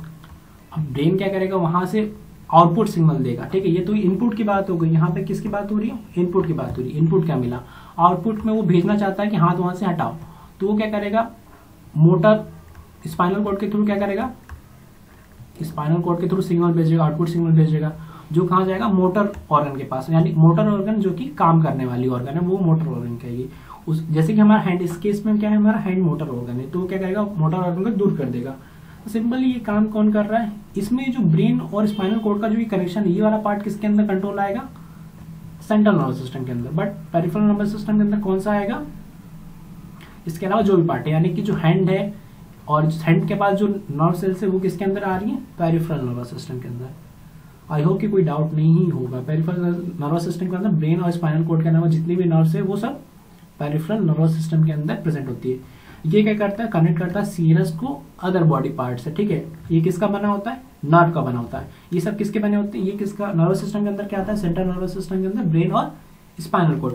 बट पेरिफेरल नर्वस सिस्टम के अंदर क्या आती है, सारी नर्व्स आते हैं। ठीक है, बंडल्स ऑफ न्यूरॉन, नर्व्स का मतलब बंडल ऑफ न्यूरॉन होता है, बहुत सारे न्यूरॉन के बंडल को हम नर्व्स बोलते हैं। ओके, तो ये किससे मिलकर बना होता है, नर्व से मिलकर बना होता है। और सेंट्रल नर्वस सिस्टम किससे मिलकर बना होता है, ब्रेन और स्पाइनल कॉर्ड से। ठीक है, सिंपल समझो, यहाँ पे एक पाथवे आपको समझ में आया। पहले हमने उसको सेंस किया, सेंसरी इनपुट, फिर उसको हमने नर्व सेल के थ्रू स्पाइनल कॉर्ड पे भेजा, स्पाइनल कॉर्ड ने से ब्रेन को भेजा, ब्रेन ने फिर वापस एक आउटपुट सिग्नल जनरेट किया जो कि स्पाइनल कॉर्ड के थ्रू मोटर ऑर्गन के पास आया। ठीक है, मोटर ऑर्गन ने फिर रिस्पॉन्ड किया वहां पे।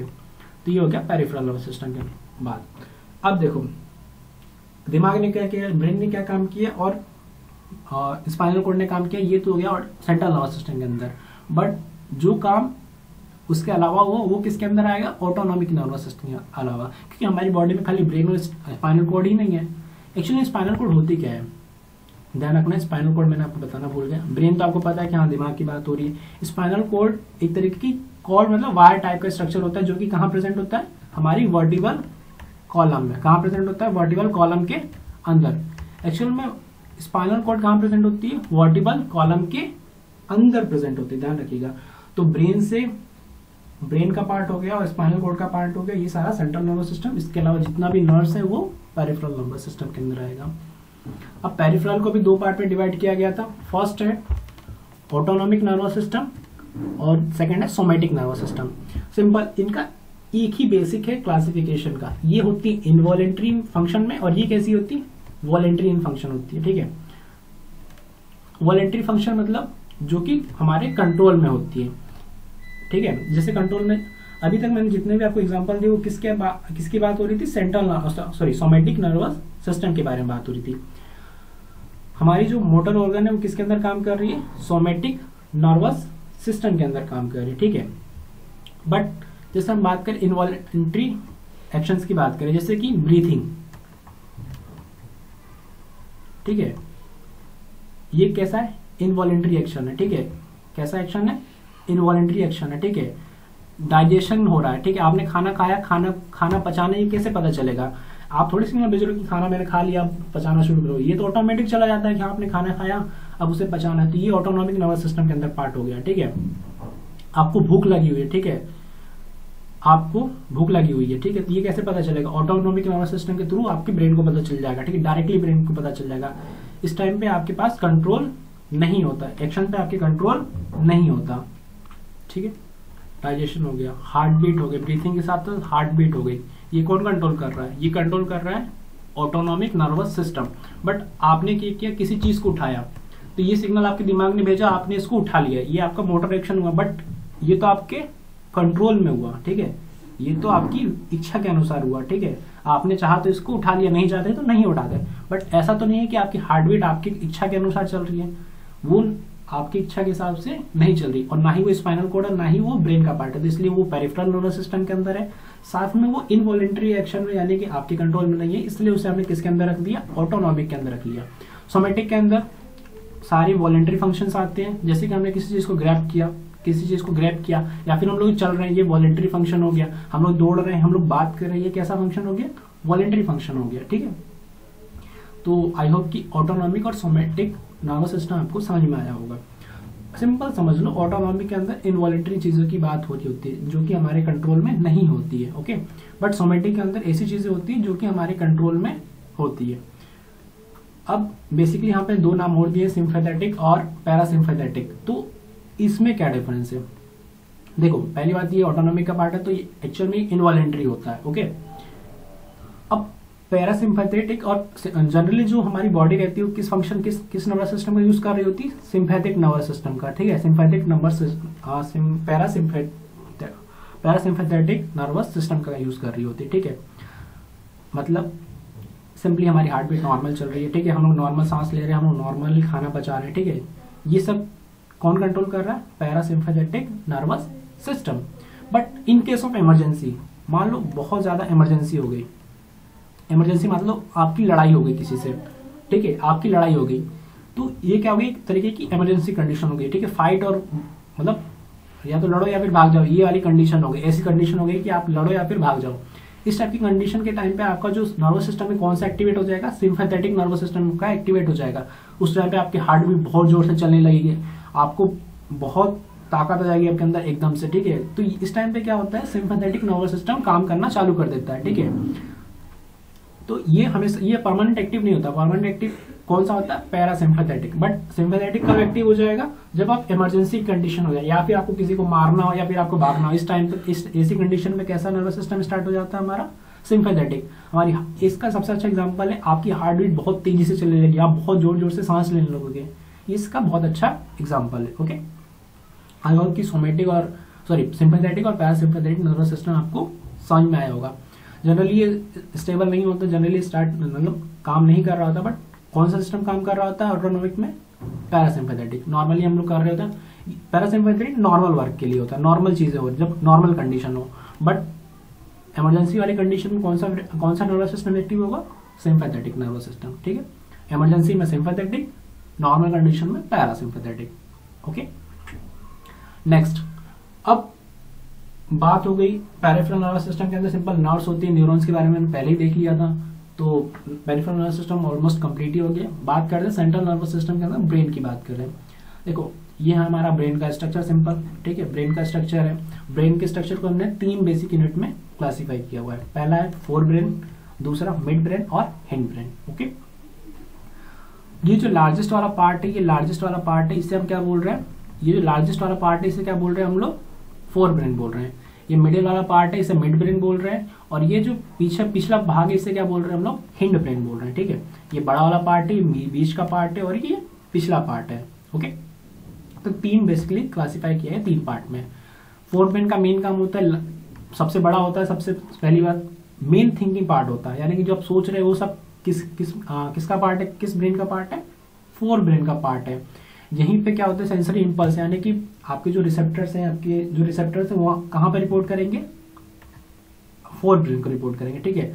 यहाँ पे सेपरेट एरिया होता है सुनने के लिए, स्मेल के लिए, साइट देखने के लिए और अलग अलग चीजों के लिए। जिस भी प्रकार का रिसेप्टर आपके पास, मतलब जिस प्रकार का भी आपके पास सिग्नल आया हुआ है, या फिर आपको सुनाई कुछ दिया, या फिर आपको स्मेल आई है, या फिर आपने कुछ देखा, या फिर आपको कुछ भी फील हुआ है, वो किसके पास आएगा, फोर ब्रेन के पास आएगा। वही क्या है, हमारा मेन थिंकिंग एरिया है। मिड ब्रेन क्या करता है, सिंपली कनेक्ट कर देता है फोर ब्रेन को हिंड ब्रेन से कनेक्ट कर देता है, ओके। और हिंड ब्रेन क्या करता है, control the body vitals. Body vitals मतलब हमारी हार्ट बीट, ठीक है, हमारी पल्स, इसको कौन कंट्रोल करता है, हिंड ब्रेन कंट्रोल करता है। हमारी रेस्पिरेशन, इसे कौन कंट्रोल करता है, हिंड ब्रेन कंट्रोल करता है। हार्ट रेट कौन कंट्रोल करता है, हिंड ब्रेन कंट्रोल करता है। सिंपल, अगर मैं कहूं सिंपली, तो वॉलंटरी फंक्शंस को कौन कंट्रोल कर रहा है, फोर ब्रेन कंट्रोल कर रहा है, बट इनवॉलंटरी फंक्शन कौन कंट्रोल कर रहा है, हिंड ब्रेन कंट्रोल कर रहा है। और इन दोनों को कनेक्ट कौन करता है, मिड ब्रेन कनेक्ट करता है, ठीक है। पार्ट की बात करें तो आप देख सकते हो, फोर ब्रेन के अंदर सेरेब्रम आता है। ये जो मेन वाला पार्ट है स्पंजी टाइप, ये सेरेब्रम बोलते हैं इसको, और ये किसका पार्ट है, फोर ब्रेन का पार्ट है। यहीं पे क्या होता है, मेन थिंकिंग होती है, ठीक है। मेन थिंकिंग पार्ट या फिर जो भी वॉलंटरी फंक्शन होने वाले वो कौन कंट्रोल करेगा, ये चीजें कंट्रोल, सेरेब्रम कंट्रोल करता है, ठीक है।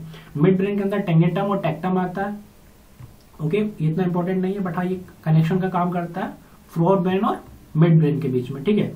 बात करें हिंड ब्रेन की, यानी पिछले वाले ब्रेन की, इसमें आता है सेरेबेलम।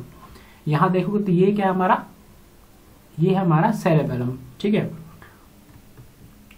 और ये है हमारा पोन्स, और ये है हमारा मेड्यूला, ठीक है। तो सेरेबेलम, पोन्स, मेड्यूला किसका पार्ट है, हिंड ब्रेन का पार्ट है। फोर ब्रेन के अंदर सेरेब्रम भी आता है और इसके अलावा हाइपोथैलेमस आता है। यहाँ लिखना भूल गए हम लोग, हाइपोथैलेमस और थैलेमस, ये किसका पार्ट है, फोर ब्रेन का पार्ट है, ठीक है। फोर ब्रेन के अंदर हाइपोथैलेमस भी आएगा और थैलेमस भी आएगा, ओके। इसके यहां से फिर नीचे स्पाइनल कॉर्ड स्टार्ट हो जाती है, यहाँ पे मिड ब्रेन का पार्ट हो गया, ठीक है। तो फोर ब्रेन के अंदर आ रहा है cerebrum, hypothalamus, thalamus. Mid brain के अंदर आ रहा है टेगमेंटम, टेक्टम, और हिंड ब्रेन के अंदर आ रहा है cerebellum, pons, medulla oblongata, okay. तो कोई भी पूछे कि फोर ब्रेन के अंदर क्या क्या आता है, तो सेरेब्रम आता है, हाइपोथैलेमस और थैलेमस आता है। जनरली फोर ब्रेन का ही पूछते हैं। अगर हिंड ब्रेन का पूछ लिया उससे इंपॉर्टेंट, तो सेरेब्रम, पोन्स, मेडुला ऑब्लोंगेटा, तीन पार्ट इसके हैं। बाकी मिड ब्रेन का आपसे नहीं पूछेगा आपके लेवल पे, ठीक है। बाकी इसके लिए मैंने नाम लिख दिए हैं, अगर कहीं जनरली पूछ ले, वैसे तो पूछेगा नहीं। अगर आ भी गए तो टेगमेंटम और टेक्टम होते हैं, ठीक है, मिड ब्रेन के अंदर, ओके। चलो, अब पार्ट्स तो हमने सिंपली तीन पार्ट्स में क्लासिफाई कर दिया था, बट हम उसके फंक्शन को समझने वाले हैं कि कैसे कैसे फंक्शन करता है। फर्स्ट हम समझने वाले हैं सेरेब्रम के बारे में, ठीक है।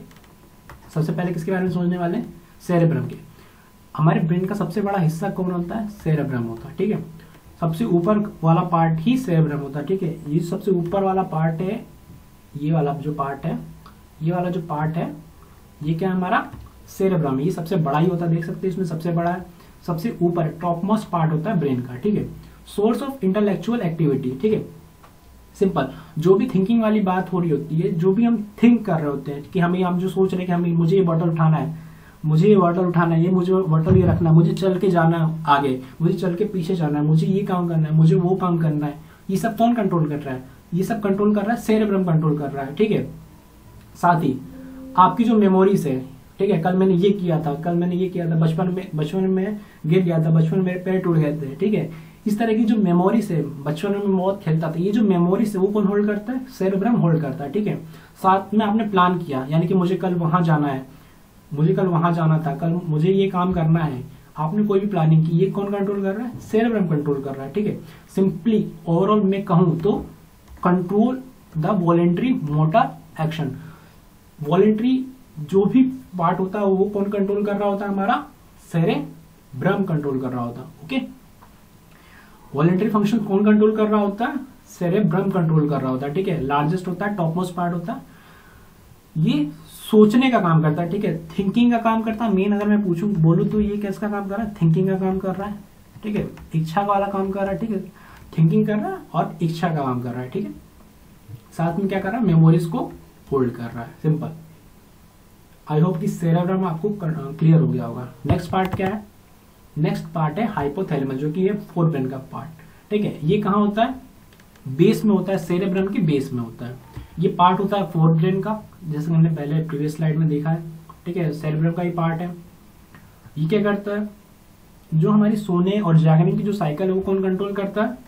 हाइपोथैलेमस कंट्रोल करता है। ठीक है, हाइपोथैलेमस ही हमारे जो सोना है कि हमें जागना, ये कौन कंट्रोल करता है? हमें नींद कब आ रही है, हमें जगना कब है, ये कंट्रोल करता है हमारा हाइपोथैलेमस, जो कि फोर ब्रेन का ही पार्ट है। ठीक है, हमारी बॉडी का जो टेम्परेचर है वो कौन मेंटेन करके रखता है? हाइपोथैलेमस मेंटेन करके रखता है। जैसे हमारी जो बॉडी का टेम्परेचर, एक फिक्स टेम्परेचर पे बॉडी हमारी काम करती है, चाहे गर्मी हो चाहे सर्दी हो, हमेशा एक ही टेम्परेचर मेंटेन करके रखती है। और इस मेंटेनेंस इस प्रोसीजर को क्या बोलते हैं? सिंपल होम्योस्टेसिस, जो कि कौन करता है? हाइपोथैलेमस करता है। ठीक है, स्लीप और सोने और जगने की साइकिल को कौन कंट्रोल करता है? हाइपोथैलेमस कंट्रोल करता है। ओके, अब हमें खाना कब है और पीना कब है, ये कौन कंट्रोल करता है? ये भी हाइपोथैलेमस कंट्रोल करता है। ठीक है, ये भी हाइपोथैलेमस कंट्रोल कर रहा है। ओके, कंट्रोल करता है पिट्यूटरी ग्लैंड को। ठीक है, देखो वैसे तो हमने ग्लैंड्स के बारे में नहीं पढ़ा हुआ है, बट समझ लो, कंट्रोल पिट्यूटरी ग्लैंड हमारी मास्टर ग्लैंड होती है। पिट्यूटरी ग्लैंड ही बहुत सारी ग्लैंड्स को कंट्रोल करती है, इसलिए इसको क्या बोलते हैं? मास्टर ग्लैंड बोलते हैं, क्योंकि हमारी ग्रोथ हार्मोन यहीं से निकलते हैं। इसके अलावा थायराइड जो ग्लैंड होती है, जो फिर एड्रिनल ग्लैंड होती है, जो कि हमारी किडनी के ऊपर प्रेजेंट होती है, उन सबको कौन कंट्रोल कर रहा होता है? उन सबको कंट्रोल कर रहा होता है पिट्यूटरी ग्लैंड, इसलिए इसे क्या बोलते हैं? मास्टर ग्लैंड बोलते हैं। ठीक है, यही हार्मोन्स का रेगुलेशन करती है पूरी बॉडी में। ठीक, तो सब मास्टर ग्लैंड कौन सी होती है? पिट्यूटरी ग्लैंड, जो कि किसका पार्ट है? हाइपोथैलेमस का ही पार्ट है। हाइपोथैलेमस कंट्रोल करता है पिट्यूटरी ग्लैंड को। ओके ओके, ठीक है, रेगुलेट बॉडी टेम्परेचर करता है हाइपोथैलेमस। आगे का खाना पीना यही देखता है, सोना जगना यही देखता है। कहाँ होता है? बेस में होता है सेरेब्रम के। और जितना भी ग्रोथ है या फिर किसी भी तरह का हार्मोनल रेगुलेशन है, वो कौन कंट्रोल करेगा? हाइपोथैलेमस ही कंट्रोल करेगा। Next cerebellum. देखो वो था सेरेब्रम, ये है सेरेबेलम, दोनों में डिफरेंस है। वो फोर ब्रेन का पार्ट है, ये मिड ब्रेन का पार्ट है। सेरेब्रम हमारा ये होता है सेरेब्रम, और ये वाला जो पार्ट दिख रहा है आपको येलोइश, ये पार्ट है हमारा सेरेबेलम। ये कहाँ होता है? सेरेब्रम के बिलो होता है ना, पीछे साइड होता है, बैक में होता है।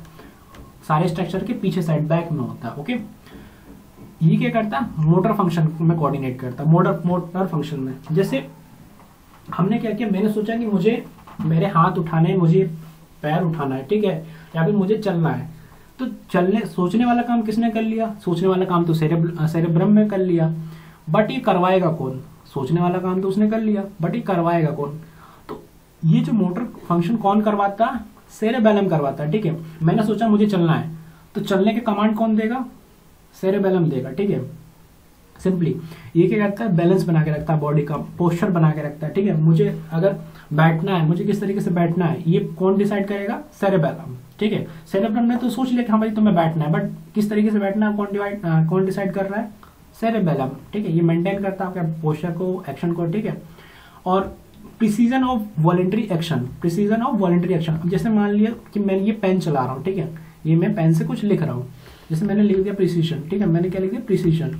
तो अब मैंने लिखा, ये किस तरीके से लिखा? ये तो मेरे सेरेब्रम यानी थिंकिंग वाले पार्ट ने किया, बट हमारे जो हाथ को किसने कंट्रोल किया? हमारे हाथ को कंट्रोल किया सेरेबेलम ने कंट्रोल किया हुआ है।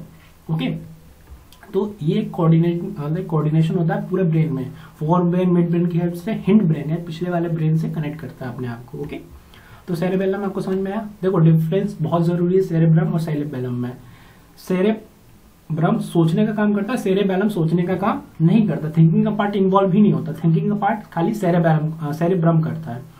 सेरेब्रम जो भी बोलता है, जो भी करवाना होता है, वो सेरेबेलम को बताता है। सेरेबेलम वो काम जिस भी मोटर ऑर्गन यानी हाथ पैर जिस चीज से भी करवाना है, वो किससे कौन करवाएगा? सेरेबेलम करवाएगा। Okay, clear? चलो नेक्स्ट पार्ट है मेडुला ओब्लोंगेटा। ठीक है, इसका पूरा नाम क्या है? Medulla oblongata. देखो यहाँ प्रेजेंट है, ये है हमारा मेडुला ओब्लोंगेटा। इसके अंदर क्या प्रेजेंट होता है? पोन्स प्रेजेंट होता है इसी के अंदर।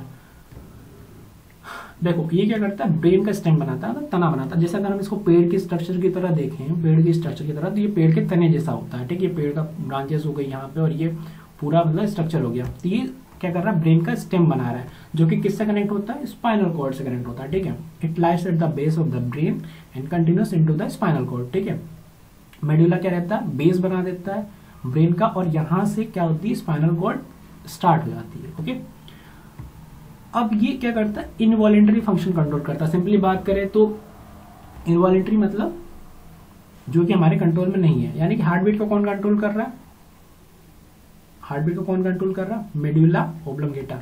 रेस्पिरेशन को कौन कंट्रोल कर रहा है, मेडुला ऑब्लोंगेटा। ठीक है, साइज ऑफ द प्यूपिल, देखो हमारी आंख क्या है, दूर देखती है और पास में देखती है। जब दूर देख रही होती है तो क्या होता है, प्यूपिल क्या कर रहा होता है, देखो अब हमने क्या किया, हमने सूरज को देख रहा है, तो सूरज क्या करता है, बहुत ज्यादा लाइट इमिट कर रहा होता है, तो हमारी जो प्यूपिल का साइज होता है वो छोटा हो जाता है। जब हम लोग अंधेरे कमरे में देख रहे होते हैं तो हमारी जो आंखों का जो प्यूपिल का साइज होता है, आंख में प्रेजेंट होती है प्यूपिल, उसका साइज क्या होता है, बड़ा हो जाता है। तो इसका जो साइज होता है, ये बड़ा छोटा कौन कंट्रोल करता है, मेडुला कंट्रोल करता है। हमारे ब्लड का प्रेशर कौन कंट्रोल करता है, मेडुला करता है। सैलिवेशन और उल्टी जो है या फिर जो लार है उसको कौन कंट्रोल कर रहा है, उसे कर रहा है मेडुला कंट्रोल कर रहा है। ठीक है, तो इनवॉलेंटरी फंक्शन को कौन कंट्रोल कर रहा है, मेडुला ऑब्लोंगेटा। इसके अलावा सेरेबेलम भी हमारा कंट्रोल कर रहा है, बट एक्चुअली में ये इनवॉलेंटरी नहीं बोल सकते। ठीक है, ये पिलिट्यूटी है। ओके, रेगुलेट कर रहा है बॉडी टेम्परेचर, ये भी इनवॉलेंटरी है क्योंकि हमारे कंट्रोल में नहीं है, हमारी बॉडी करती है। तो हाइपोथैलेमस भी इनवॉलेंटरी फंक्शन परफॉर्म कर रहा है, और मेडुला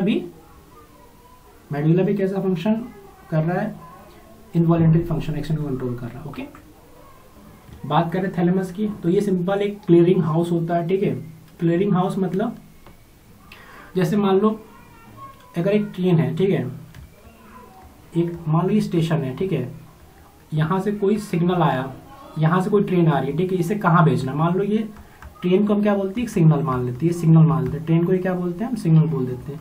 अब ये कोई सा भी रिसेप्टरी ऑर्गन ने क्या किया, एक सिग्नल भेजा जो कि किसके पास आएगा, थैलेमस के पास आएगा, और थैलेमस क्या करेगा, इसे भेज देगा किसको, सेरेब्रम को भेज देगा। किसे भेज देगा, सेरेब्रम को भेज देगा। ठीक है, सेरेब्रम सोचेगा फिर क्या करना है वो बताएगा सेरेबेलम को, सेरेबेलम फिर थैलेमस को बताएगा, फिर वो वापस एक जाएगा। मतलब जो भी सिग्नल आता है वो पहले कहाँ रुकता है, थैलेमस पे रुकता है। ठीक है, ये एक रिले सेंटर है। कोई भी सिग्नल आएगा तो कहाँ जाएगा, पहले थैलेमस के पास जाएगा, फिर थैलेमस क्या करेगा, उसे आगे की ओर भेजता है। ओके, तो ये क्या करता है, कैसे क्लियरिंग हाउस करता है। ठीक है, क्लियरिंग हाउस मतलब सिग्नल को कहाँ भेजना है कि नहीं भेजना है, ये सब कौन डिसाइड कर रहा है, थैलेमस डिसाइड करता है। ठीक है, a major clearing house for information going to और from the spinal cord and the cerebrum. Okay, clearing house simple, signal को इंफॉर्मेशन को कहाँ भेजना ये कौन डिसाइड कर रहा है, थैलेमस डिसाइड कर रहा है। कोई भी सिग्नल आएगा थैलेमस के पास आएगा, थैलेमस ही उसको डिसाइड करेगा कि उसे कहाँ भेजना है। ठीक है, कहाँ से आ रहा है, कहाँ उसको भेजना है। ठीक है, इन्वॉल्व इन पेन परसेप्शन। ठीक है, जो पेन होता है, जो दर्द होता है, ठीक है, वो भी कौन कंट्रोल कर रहा होता है, थैलेमस कंट्रोल करता है। यानी कि जब भी दर्द का सिग्नल आएगा उसे कौन देखेगा, उसे कौन देखने वाला है, थैलेमस देखने वाला है। हमारी जो कॉन्शियसनेस है, यानी कि जो होश है, जो अलर्टनेस है, जो हम चौकन्ने रहते हैं, वो कौन कंट्रोल कर रहा होता है, हमारा थैलेमस कंट्रोल कर रहा होता है। ठीक है, ऐसा तो नहीं कि कुछ भी हो हमारे ब्रेन के पास सिग्नल भेज देगा, सोचने को बोल देगा। अब देखो, जैसे मान लो मैंने ये बॉटल उठाई, ठीक है, मैंने फिर ये बॉटल रख दी, ये हो गया सेरेबेलम ने इसे कंट्रोल किया। ओके, कोई दिक्कत नहीं है, बट एक्चुअली में क्या हुआ, अब मैं सोचने लगा कि मैंने बॉटल क्यों उठाई, बार बार ये थोड़ी सोचता फिर रहा हूँ कि मैंने बॉटल क्यों उठाई और मैंने बॉटल क्यों रख दी। हर चीज का थोड़ी सोचना पड़ता है, तो हर चीज में थिंकिंग इन्वॉल्व नहीं होती, कुछ फंक्शन डायरेक्टली होते हैं, बट उसी चीज को कौन कंट्रोल कर रहा है, थैलेमस कंट्रोल कर रहा है कि सोचना है इसके बारे में कि नहीं सोचना है। सोचना है तो उसको भेज दो इस सिग्नल को, इसके बारे में नहीं सोचना है तो मत भेजो। ओके, जैसे आपके पास दर्द है, ठीक है, आपको दर्द हुआ, आपको ही चोट लग गई, चोट लगने के बाद क्या हुआ, आपके पास थैलेमस के पास सिग्नल आया पेन का सिग्नल उसने सेरेब्रम को भेज दिया। ठीक है, अब सेरेब्रम ने उसका बोला कि भाई दवाई लगा लो, मेडिकल जो भी है चीजें कर लो, तो वो कर लिया। अब उसके बाद वो हमेशा तो ये काम नहीं करता रहेगा क्योंकि पेन का सिग्नल तो आपको कंटिन्यूस आएगा, आप हमेशा पेन के बारे में तो नहीं सोच सकते। तो यही डिसाइड कर रहा है थैलेमस कि भाई भेजना है सिग्नल को ब्रेन के सेरेब्रम के पास कि नहीं भेजना। ठीक है, सिंपली यही डिसाइड कर रहा होता है, यही क्लियरिंग हाउस करता है। ओके, अब बात करते हैं सीएसएफ। सीएसएफ क्या है, एक सेरेब्रोस्पाइनल फ्लूइड है जो कि कहाँ प्रेजेंट होता है, मतलब ब्रेन में प्रेजेंट होता है और स्पाइनल कॉर्ड के अंदर प्रेजेंट होता है। देखो सेरेब्रोस्पाइनल फ्लूइड है, यानी कि दोनों के अंदर एक फ्लूइड प्रेजेंट होता है। ठीक है, वाटरी फ्लूइड होता है जो कि कहाँ से प्रेजेंट होता है, वेन वेंट्रिकल्स, यहाँ पे प्रेजेंट होते हैं when ventricles around the surface of the brain and spinal cord that help to protect brain and maintain the proper pressure. अब देखो जो ब्रेन है वो एक्चुअल में सिंपल टिश्यू है, ठीक है, सिंपल टिश्यू है, ठीक है, सिंपल टिश्यू का मतलब बहुत ही सॉफ्ट टिश्यू है। हमारा जो स्कल है वो हार्ड है, ठीक है, तो ये क्या होगा आपस में टकराएंगे। अगर हम लोग कोई भी मूवमेंट कर रहे हैं तो ये टकराते हैं, ठीक है, टकराएंगे, तो इससे क्या होगा, इससे डैमेज हो जाएगा। इसको बचाने का काम कौन करेगा, सेरेब्रोस्पाइनल फ्लूइड, एक तरीके का लिक्विड भरा रहता है जो कि क्या करता है, क्यूजन का काम करता है, ताकि तरह या फिर कहूँ तो सॉफ्ट चीजें की तरह काम करता है, जो कि किसी भी तरीके के शॉक को एब्जॉर्ब कर लेता है, जिससे हमारे ब्रेन को डैमेज नहीं होता, ठीक है। और हम लोग क्या करते हैं, सिंपल उठ रहे हैं, बैठ रहे हैं, तुम्हारी वर्टिकल कॉलम बहुत ज्यादा मूव कर रही होती है, या फिर हम कोई भी मूवमेंट कर रहे हैं, गर्दन हिला रहे हैं, तो इस टाइप पे क्या होगा कि जो ब्रेन है या फिर जो स्पाइनल कॉर्ड है मूवमेंट की वजह से डैमेज हो जाए, बट उस डैमेज को कम कौन करता है, उस डैमेज को खत्म कौन करेगा, सीएसएफ करेगा, सेरेब्रोस्पाइनल फ्लूइड करेगा। ओके, सिंपल इसका इतना ही काम होता है। ओके, बात करें स्पाइनल कॉर्ड की, ये कनेक्ट होती है, connect to the brain to the different part of the body through nerves, ठीक है। ये ब्रेन को कनेक्ट करती है different part of the body through nerves, nerves के थ्रू क्या करती है, ब्रेन को कनेक्ट करती है। सिंपल देखो, कोई भी सेंसरी इनपुट आया यानी कोई भी सिग्नल आएगा वो पहले स्पाइनल कॉर्ड आएगा, स्पाइनल कॉर्ड भेजती है थैलेमस, थैलेमस भेज देता है ब्रेन के पास, सिंपल।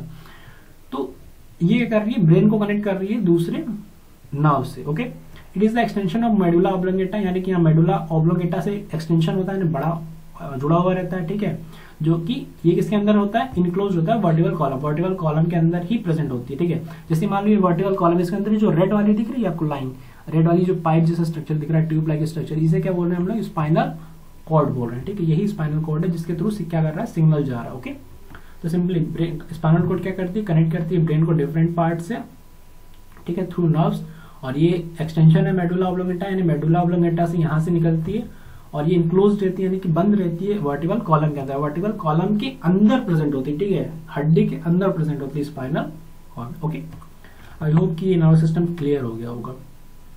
नेक्स्ट बात करते हैं सर्कुलेटरी सिस्टम के बारे में। तो सर्कुलेटरी सिस्टम की बात करें तो सिंपल, सर्कुलेटरी सिस्टम के अंदर आता है हार्ट, ब्लड, ठीक है, दो ही चीजें आती है, हार्ट आता है और ब्लड आता है, ठीक है, और ब्लड वेसल।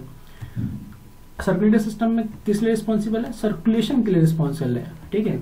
इससे पहले स्केलेटल और मस्कुलर किसके लिए रिस्पॉन्सिबल थे, वो रिस्पॉन्सिबल थे बॉडी मूवमेंट के लिए। ब्रेन किसके लिए रिस्पॉन्सिबल था, नर्वस सिस्टम के लिए, ठीक है। ब्रेन नर्वस सिस्टम किसके लिए रिस्पॉन्सिबल था, किसी भी तरीके का फंक्शन परफॉर्म करने के लिए, ठीक है। बट सर ब्लड जो भी वर्क परफॉर्म करना है उसके लिए हमें क्या करना पड़ेगा, ब्लड की सप्लाई देनी पड़ेगी, ठीक है। तो ये जो रिस्पॉन्सिबल किसके लिए होता है, सर्कुलेटरी सिस्टम सर्कुलेटिंग ब्लड के लिए, ब्लड को सर्कुलेट करने के लिए रिस्पॉन्सिबल होता है, ठीक है। इसके अंदर चार पार्ट है, सिंपल हार्ट है, ठीक है, आर्टरी और वेन्स यानी कि ब्लड वेसल्स है, ठीक है। ब्लड वेसल्स मतलब ट्यूब लाइक स्ट्रक्चर होता है, उसे हम ब्लड वेसल्स बोलते हैं, और साथ में ब्लड है। इसके बारे में सबसे पहले किसने डिस्कवर किया था, विलियम हार्वे ने, जो कि एक इंग्लिश फिजिशियन है, ठीक है, उन्होंने डिस्कवर किया था। ओके, हार्ट, ब्लड वेसल्स और ब्लड के बारे में हम पढ़ने वाले, ओके, सर्कुलेटरी सिस्टम के अंदर। तो सबसे पहले बात करते हैं ब्लड की। तो ब्लड क्या है, एक fluid connective tissue, fluid connective tissue यानी कि लिक्विड है, ठीक है, सिंपल समझ सकते हैं, लिक्विड लाइक स्ट्रक्चर होता है। उसके अंदर क्या होता है, रेड कलर होता है, कंटेनिंग प्लाज्मा और ब्लड सेल। एक क्या है फ्लूइड कनेक्टिव टिश्यू, जिसके अंदर क्या प्रेजेंट है, प्लाज्मा प्रेजेंट है और साथ में ब्लड सेल्स प्रेजेंट है, ठीक है, प्लाज्मा भी प्रेजेंट है, साथ में ब्लड सेल्स प्रेजेंट है। ओके, तो ब्लड किस चीजों से मिलकर बना है, सिंपल हम अगर हम समझे तो ब्लड मिलकर बना है प्लाज्मा से और ब्लड सेल से मिलकर बना है। ओके, ये करता है, ब्लड कहाँ बनता है, blood produce in bone marrow. Blood कहाँ प्रोड्यूस होता है, ब्लड प्रोड्यूस होता है बोन मैरो, यानी कि हड्डियों के अंदर एक पार्ट होता है, बोन मैरो खोखला पार्ट होता है, जाली लाइक स्ट्रक्चर होता है हड्डियों के अंदर, ठीक है। तो वहां पे क्या होता है, ब्लड का फॉर्मेशन होता है, ध्यान रखना, ब्लड का फॉर्मेशन हड्डियों के अंदर होता है, क्योंकि हड्डियों के अंदर क्या प्रेजेंट होता है, बोन मैरो प्रेजेंट होता है। ओके, ये क्या करता है, ट्रांसपोर्ट करता है, कि किसी भी चीज को ट्रांसपोर्ट करते हैं, transport substance from small intestine to the other part of the body. जैसे हमने क्या किया, खाना खाया तो जो भी मिनरल्स थे, जो भी विटामिन थे या फिर जो भी न्यूट्रिएंट्स थे, उसको ब्लड ही क्या करेगा, डिफरेंट पार्ट ऑफ बॉडी के पास लेके जाएगा, ठीक है। क्या करेगा, सिंपल इंटेस्टाइन के पास ब्लड क्या करेगा, जितने भी न्यूट्रिएंट्स उनको एब्जॉर्ब कर लेगा, ब्लड के अंदर ले लेगा, फिर उसको अगर हार्ट के पास लेके जाना कोई न्यूट्रिएंट तो हार्ट के पास लेके जाएगा, किडनी के पास कुछ लेके जाना तो किडनी के पास लेके जाएगा, लंग्स में लेके जाना तो लंग्स के पास लेके जाएगा। इसके अलावा अगर हमारे हाथ में किसी मिनरल्स की जरूरत है तो उसे कौन लेके जाएगा, उसे भी कौन लेके जा रहा होता है, ब्लड ही लेके जा रहा होता है। ओके, इसका मेन जो काम होता है वो होता है कैरीज ऑक्सीजन। सबसे बड़ा जो इसका काम होता है ये ऑक्सीजन को ट्रैवल करवाता है। ठीक है, ऑक्सीजन जो रहती है, हम जो सांस लेते हैं उस ऑक्सीजन को हमारी बॉडी में कौन सर्कुलेट करता है, ब्लड सर्कुलेट करता है, क्योंकि ब्लड के अंदर जो ब्लड सेल्स होते हैं वो ऑक्सीजन को ट्रांसपोर्ट करते हैं।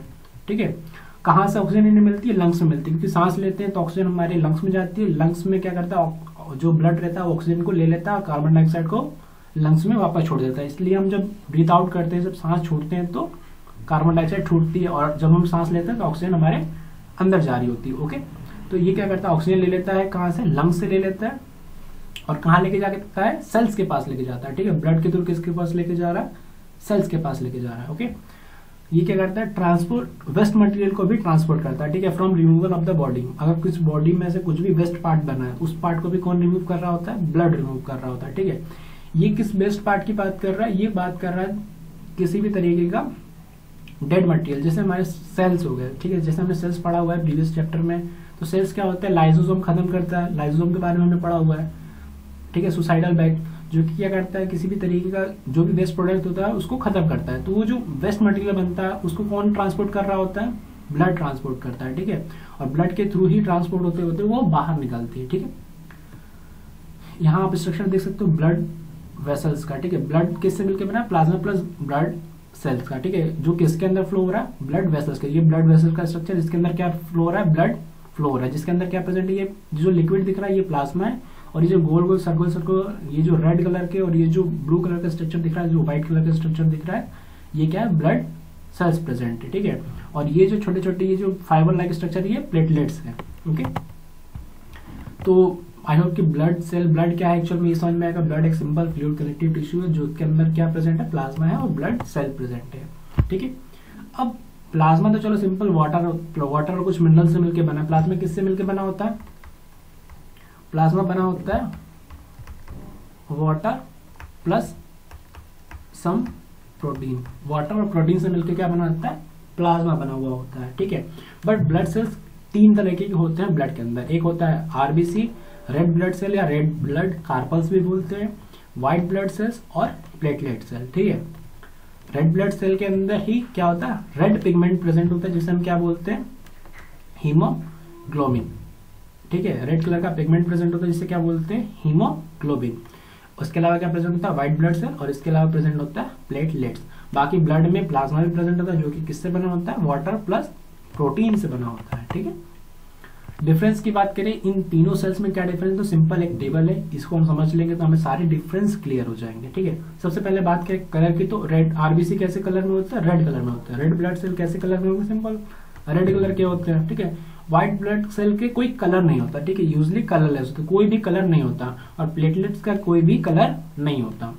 फंक्शन की बात करें तो ये क्या करती है, ऑक्सीजन लेती है कहाँ से, लंग्स से, और ट्रांसपोर्ट करती है बॉडी टिश्यू के पास। ठीक है, और फिर बॉडी टिश्यू से क्या करती है, कार्बन डाइऑक्साइड लेती है और फिर उसे वापस लेके जाती है किसके पास, लंग्स के पास। ठीक है, आरबीसी का ही काम होता है ऑक्सीजन को लेना और सेल के पास पहुंचाना, ये टिश्यू के पास पहुंचाना, और फिर वहां से कार्बन डाइऑक्साइड को लेना और फिर कहाँ पहुंचाना, लंग्स में पहुंचाना। ठीक है, ये काम आरबीसी ही करती है। इसके अलावा जो दूसरे सेल्स है वो दूसरा काम परफॉर्म करते हैं। जैसे डब्ल्यूबीसी की बात करें तो वो क्या करती है, किसी भी तरीके का इन्फेक्शन, किसी भी तरीके की जो चीजें हैं मतलब इन्फेक्शन है, उससे कौन लड़ेगा, उससे लड़ता है डब्ल्यूबीसी। किसी भी तरीके की बीमारी उससे कौन लड़ने वाला है, डब्ल्यूबीसी। ठीक है, डब्ल्यूबीसी ही हेल्प करता है हमारे बॉडी इम्यून सिस्टम को। ठीक है, और जितने भी इन्फेक्शन है या फिर जितने भी तरह की बीमारियां उनसे कौन लड़ता है, जनरली व्हाइट ब्लड सेल। ठीक है, अब बात करें प्लेटलेट क्या काम करता है, तो सिंपल देखो, प्लेटलेट तभी काम करेगा जब आपको ब्लीडिंग हो रही होगी। ठीक है, प्लेटलेट्स कम काम करते हैं जब आपको ब्लीडिंग होती है। जब भी ब्लीडिंग होती है तो ब्लीडिंग को रोकने के लिए प्लेटलेट्स क्या करते हैं, वहां पे क्लॉटिंग बनाते हैं, जिससे क्या होता है, ब्लड का फ्लो रुक जाता है। जैसे मान लो कहीं आपका हाथ कट गया तो वहां से लगातार खून गिर रहा है, खून बह रहा है। ठीक है, वहां पे थोड़ी देर के बाद खून बहना बंद हो जाता है, और वहां पे देखोगे कुछ टाइम के बाद तो वहां पे एक ब्लैक कलर की सेल्स प्रेजेंट होते हैं, वेस्ट मटेरियल टाइप प्रेजेंट होता है। ठीक है, वो एक्चुअल में क्या होते हैं, वो प्लेटलेट्स होते हैं। ठीक है, जो कि क्या करते हैं, उस ब्लड के फ्लो को या उस ब्लीडिंग को रोक देते हैं। ठीक है, तो जनरली कब काम आते हैं? इंजरी में काम आते हैं।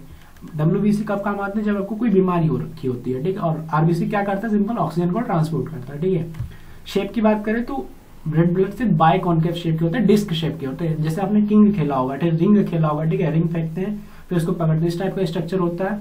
ठीक है, ठीक है, या फिर ऐसा भी स्ट्रक्चर हो सकता है। इस टाइप का स्ट्रक्चर किसका प्रेजेंट होता है?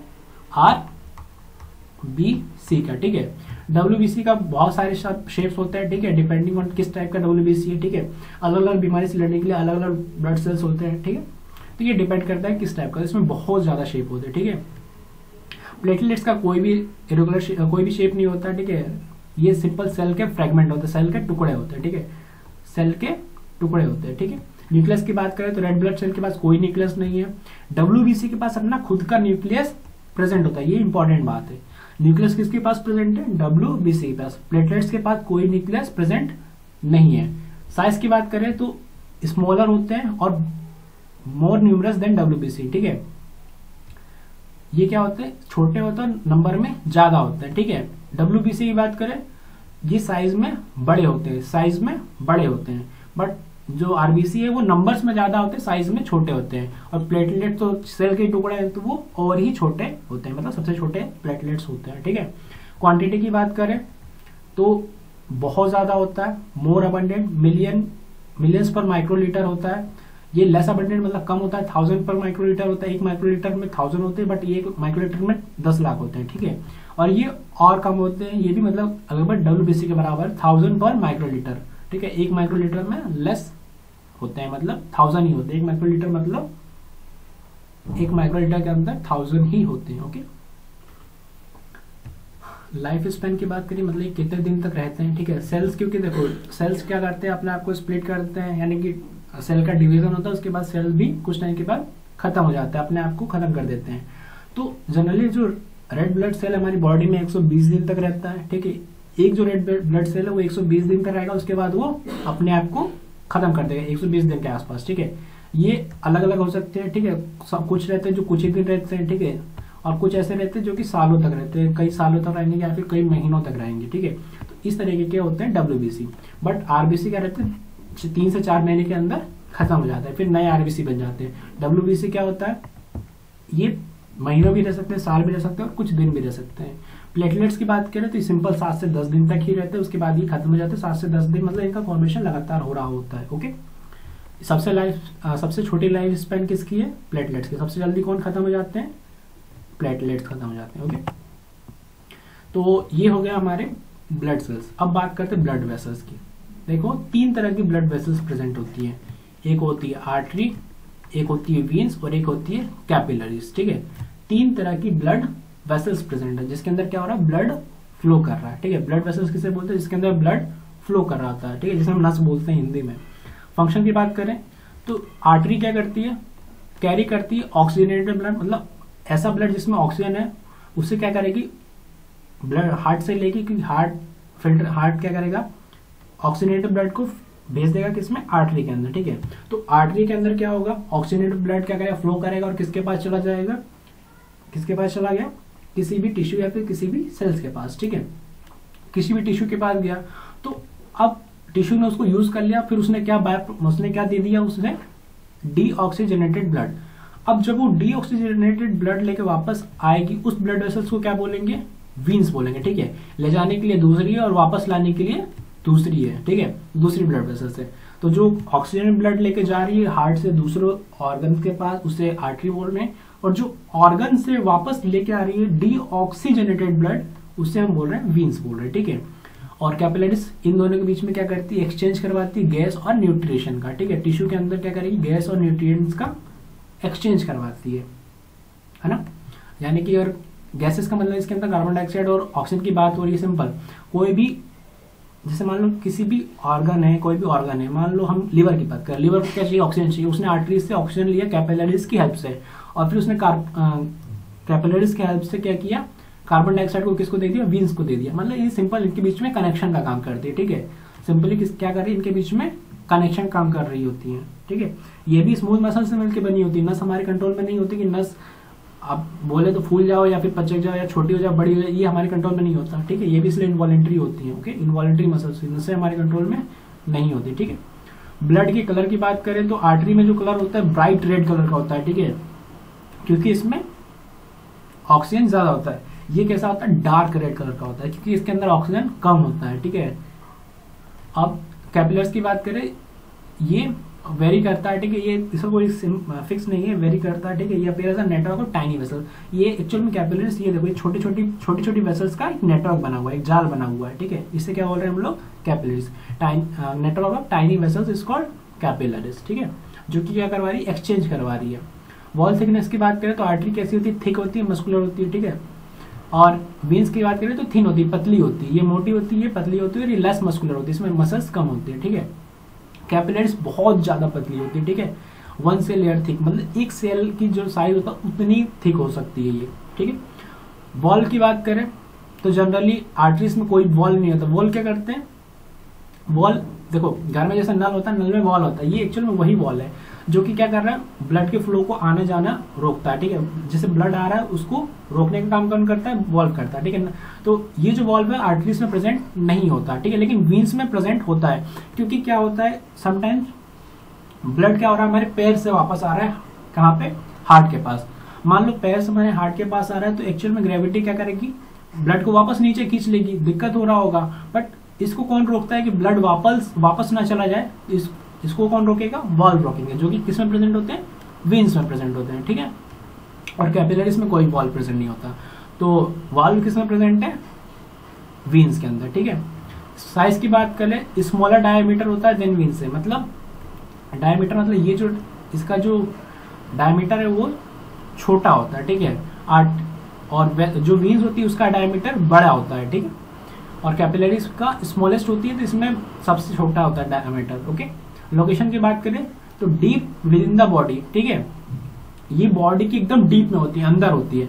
ये कहाँ पे होती है, क्लोजर टू द सरफेस, ठीक है, सरफेस के पास होती है। जैसे हम लोग कहीं पे बॉटल लगवाने जा रहे हैं, जब हम लोग हॉस्पिटलाइज होते हैं तो हमें बॉटल लग रही होती है, तो बॉटल एक्चुअली में आर्टरी में लग रही होती है, वीन में लग रही होती है, एक्चुअली में वीन में लग रही होती है, क्योंकि वीन के पास, सरफेस के पास क्या प्रेजेंट है, वीन प्रेजेंट है, ठीक है।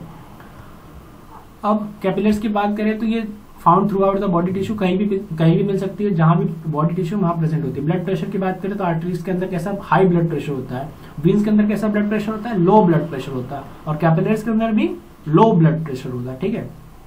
सबसे ज्यादा हाई ब्लड प्रेशर किसके अंदर होता है, आर्टरी का, और फिर लो प्रेशर होता है वीन्स में, और सबसे लो मतलब लो प्रेशर ही होता है कैपिलरीज में, ओके। तो ये हो गया हमारा ब्लड वेसल्स। तो हमने ब्लड को समझ लिया, ब्लड वेसल्स को समझ लिया। अब हम बात करने वाले हैं किसकी, हार्ट की बात करने वाले हैं, ठीक है। हार्ट की बात करिए तो स्ट्रक्चर कहाँ पे है, ये location in thoracic cavity tilted to the left. देखो जैसे हम स्ट्रक्चर की बात करें, ह्यूमन स्ट्रक्चर की, तो सर्विकल में हमने पढ़ी थी कि स्पाइनल वर्टिकल कॉलम पढ़ी थी, पहले सर्विकल 7 होती है, फिर 12 थोरेसिक बोन होती है, ठीक है। तब वर्टिकल कॉलम के अंदर जो हमने बोन्स को पढ़ा था, आज ही पढ़ा है, ठीक है। तो वहां पे ये क्या होता है, कहाँ प्रेजेंट होती है, थोरेसिक कैविटी में प्रेजेंट होती है, और टिल्टेड टू द लेफ्ट की तरह झुकी हुई रहती है, ठीक है। लोकेशन इसके अंदर क्या होते हैं, 4 चेंबर प्रेजेंट होते हैं। कितने चेंबर प्रेजेंट होते हैं, 4 चेंबर, जिसमें 2 आर्टरिया होती है और 2 वेंट्रिकल्स होता है, ठीक है। राइट हार्ट के अंदर राइट एट्रियम और राइट वेंट्रिकल होता है, लेफ्ट हार्ट के अंदर लेफ्ट एट्रियम और लेफ्ट वेंट्रिकल होता है, ठीक है। राइट हार्ट के अंदर क्या होता है, डीऑक्सीजनेटेड ब्लड होता है, और लेफ्ट हार्ट के अंदर क्या होता है, ऑक्सीजनेटेड ब्लड। और ऑर्टा क्या है, लार्जेस्ट आर्टरी है जो कि ऑक्सीजनेटेड ब्लड को कैरी करती है, ठीक है, from heart to the vessels, okay, heart से वेसल्स के पास लेके जाती है। देखो अब एक्चुअल में पहले इसका स्ट्रक्चर समझो। जैसे मान लो अगर मैं इस यहाँ पे एक बॉक्स बनाता हूँ, ठीक है, मान लो ये हार्ट है, हार्ट के पास क्या है, जैसे ये देखो यहाँ पे हार्ट, इसके पास क्या है, यहाँ पे राइट चेम्बर, राइट एट्रियम, यहाँ लेफ्ट एट्रियम, यहाँ पे राइट वेंट्रिकल है और लेफ्ट वेंट्रिकल, ठीक है। तो मैंने क्या किया, यहाँ पे 4 चैम्बर बना लिया, ठीक है। हार्ट के पास 4 चैम्बर होते हैं। इस वाले को हम क्या बोल रहे हैं, राइट बोल रहे हैं, और इस वाले को क्या बोल रहे हैं, लेफ्ट बोल रहे हैं, ठीक है। हम अगर सामने से दूसरे का देख रहे हैं, ठीक है।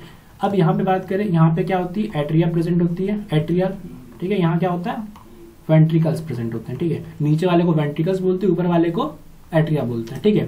तो इस वाले पार्ट को क्या बोलेंगे, हम बोलेंगे राइट एट्रियम। इस वाले पार्ट को क्या बोलेंगे हम लोग, लेफ्ट एट्रियम। इस वाले पार्ट को क्या बोलेंगे, राइट वेंट्रिकल। और इस वाले पार्ट को क्या बोलेंगे हम लोग, लेफ्ट वेंट्रिकल।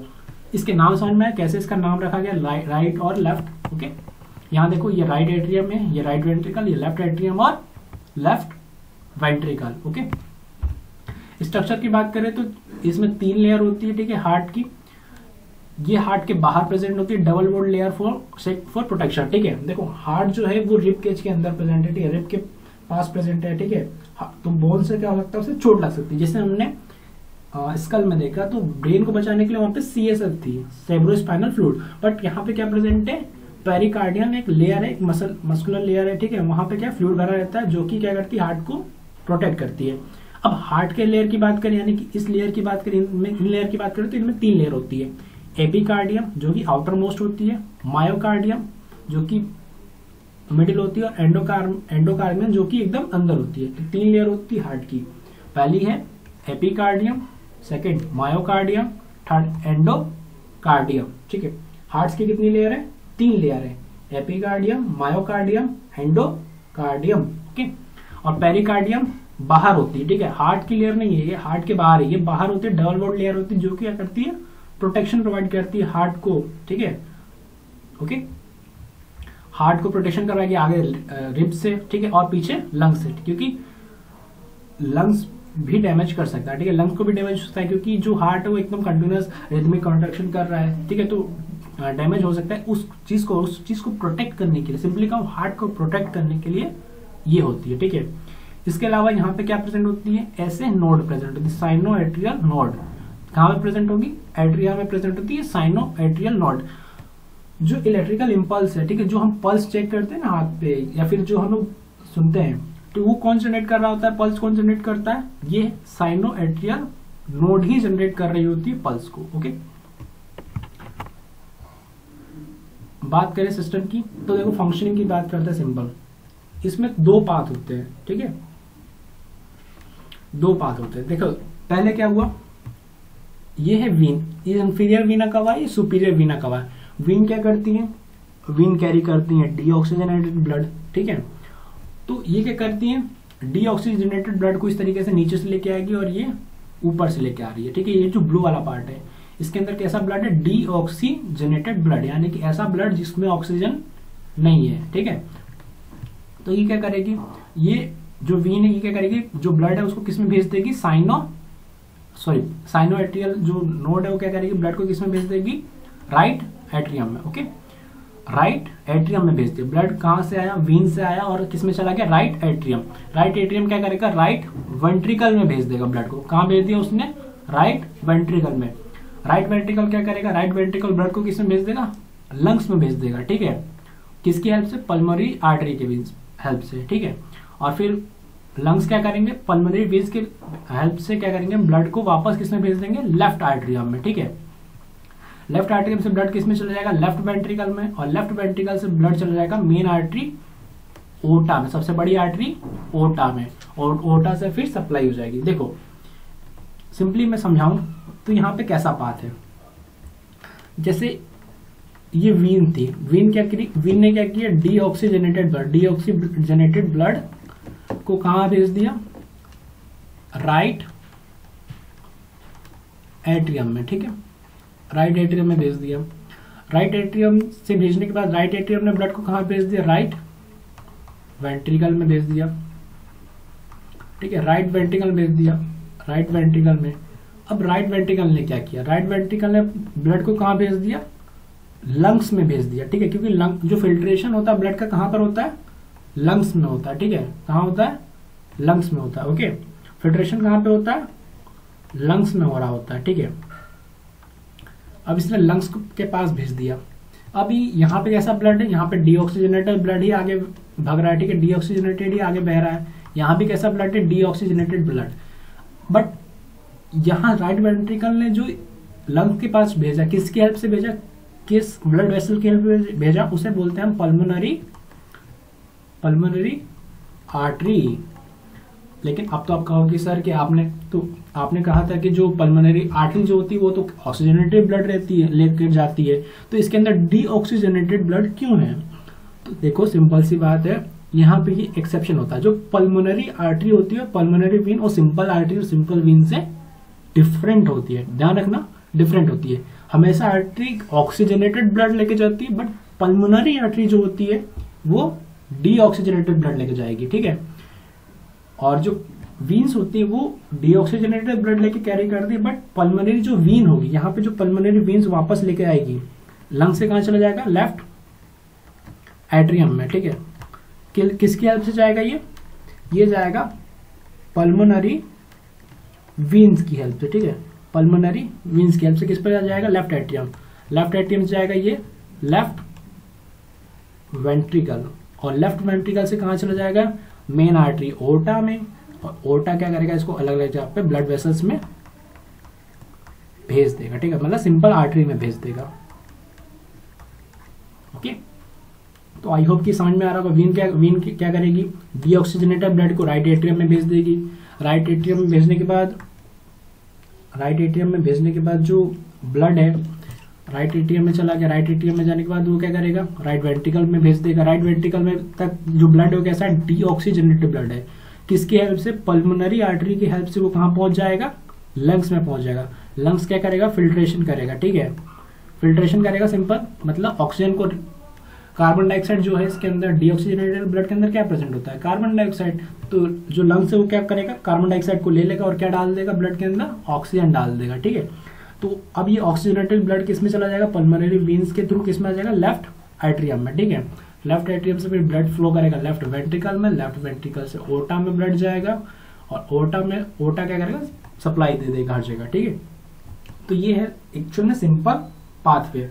ओके, तो इसमें दो पाथ आते हैं। पहला पाथ कैसा आता है, पहला आता है हम लोग भेजा राइट एट्रियम से लंग्स के पास, ये एक पाथ हुआ। फिर दूसरा पाथ आता है लंग्स से हमने वापस हार्ट में ब्लड को लेके आए, ठीक है। तो दो पार्ट कौन सा, पल्मोनरी वाला पार्ट है एक हमारा, एक पार्ट कैसा हमारा पल्मोनरी वाला पार्ट है यानी लंग्स वाला पार्ट है, और एक सिस्टमेटिक पार्ट है यानी कि बॉडी का पार्ट है। दो पाथ हो गए, लंग्स वाला पाथ अलग होता है, बॉडी वाला पाथ अलग होता है। ओके, तो ब्लड दो पाथ में फ्लो करता है। एक जो हमारी हार्ट से जो हमारी दूसरे ऑर्गन के पास जा रहा है वो पाथ होगा सिस्टमेटिक यानी कि बॉडी का पार्ट, और जो ब्लड लंग्स के पास जा रहा है या फिर लंग्स से आ रहा है वो कौन सा पाथ हो गया, पल्मोनरी पाथ हो गया, ठीक है। इसमें एक्सेप्शन है, याद रखना, ठीक है। पल्मोनरी सर्किट डीऑक्सीजनेटेड ब्लड को लंग्स के पास लेके जाती है और ऑक्सीजनेटेड ब्लड कहाँ भेज देती है, लेफ्ट एट्रियम ऑफ हार्ट के लेफ्ट एट्रियम भेज देती है। सिस्टमेटिक सर्किट क्या करती है, ऑक्सीजनेटेड ब्लड को बॉडी में भेजती है और डीऑक्सीजनेटेड ब्लड को वापस वीन्स के थ्रू हार्ट में लेके आती है, ठीक है। अब ये सुपीरियर इंफीरियर वीना कवा देखो, ये क्या करती है, सुपीरियर और इंफीरियर। देखो सुपीरियर मतलब ऊपर से आ रही है, इंफीरियर मतलब नीचे से आ रही है। दो वीन्स होती है, ठीक है, एक ही वीन है एक्चुअल में। ये सुपीरियर इंफीरियर का मतलब है एक जो ब्लड नीचे से लेके आ रही है, एक जो है ऊपर से लेके आ रही है, ठीक है। तो ये क्या करती है, रिटर्न ब्लड लेके आती है वापस राइट एट्रियम में, ठीक है।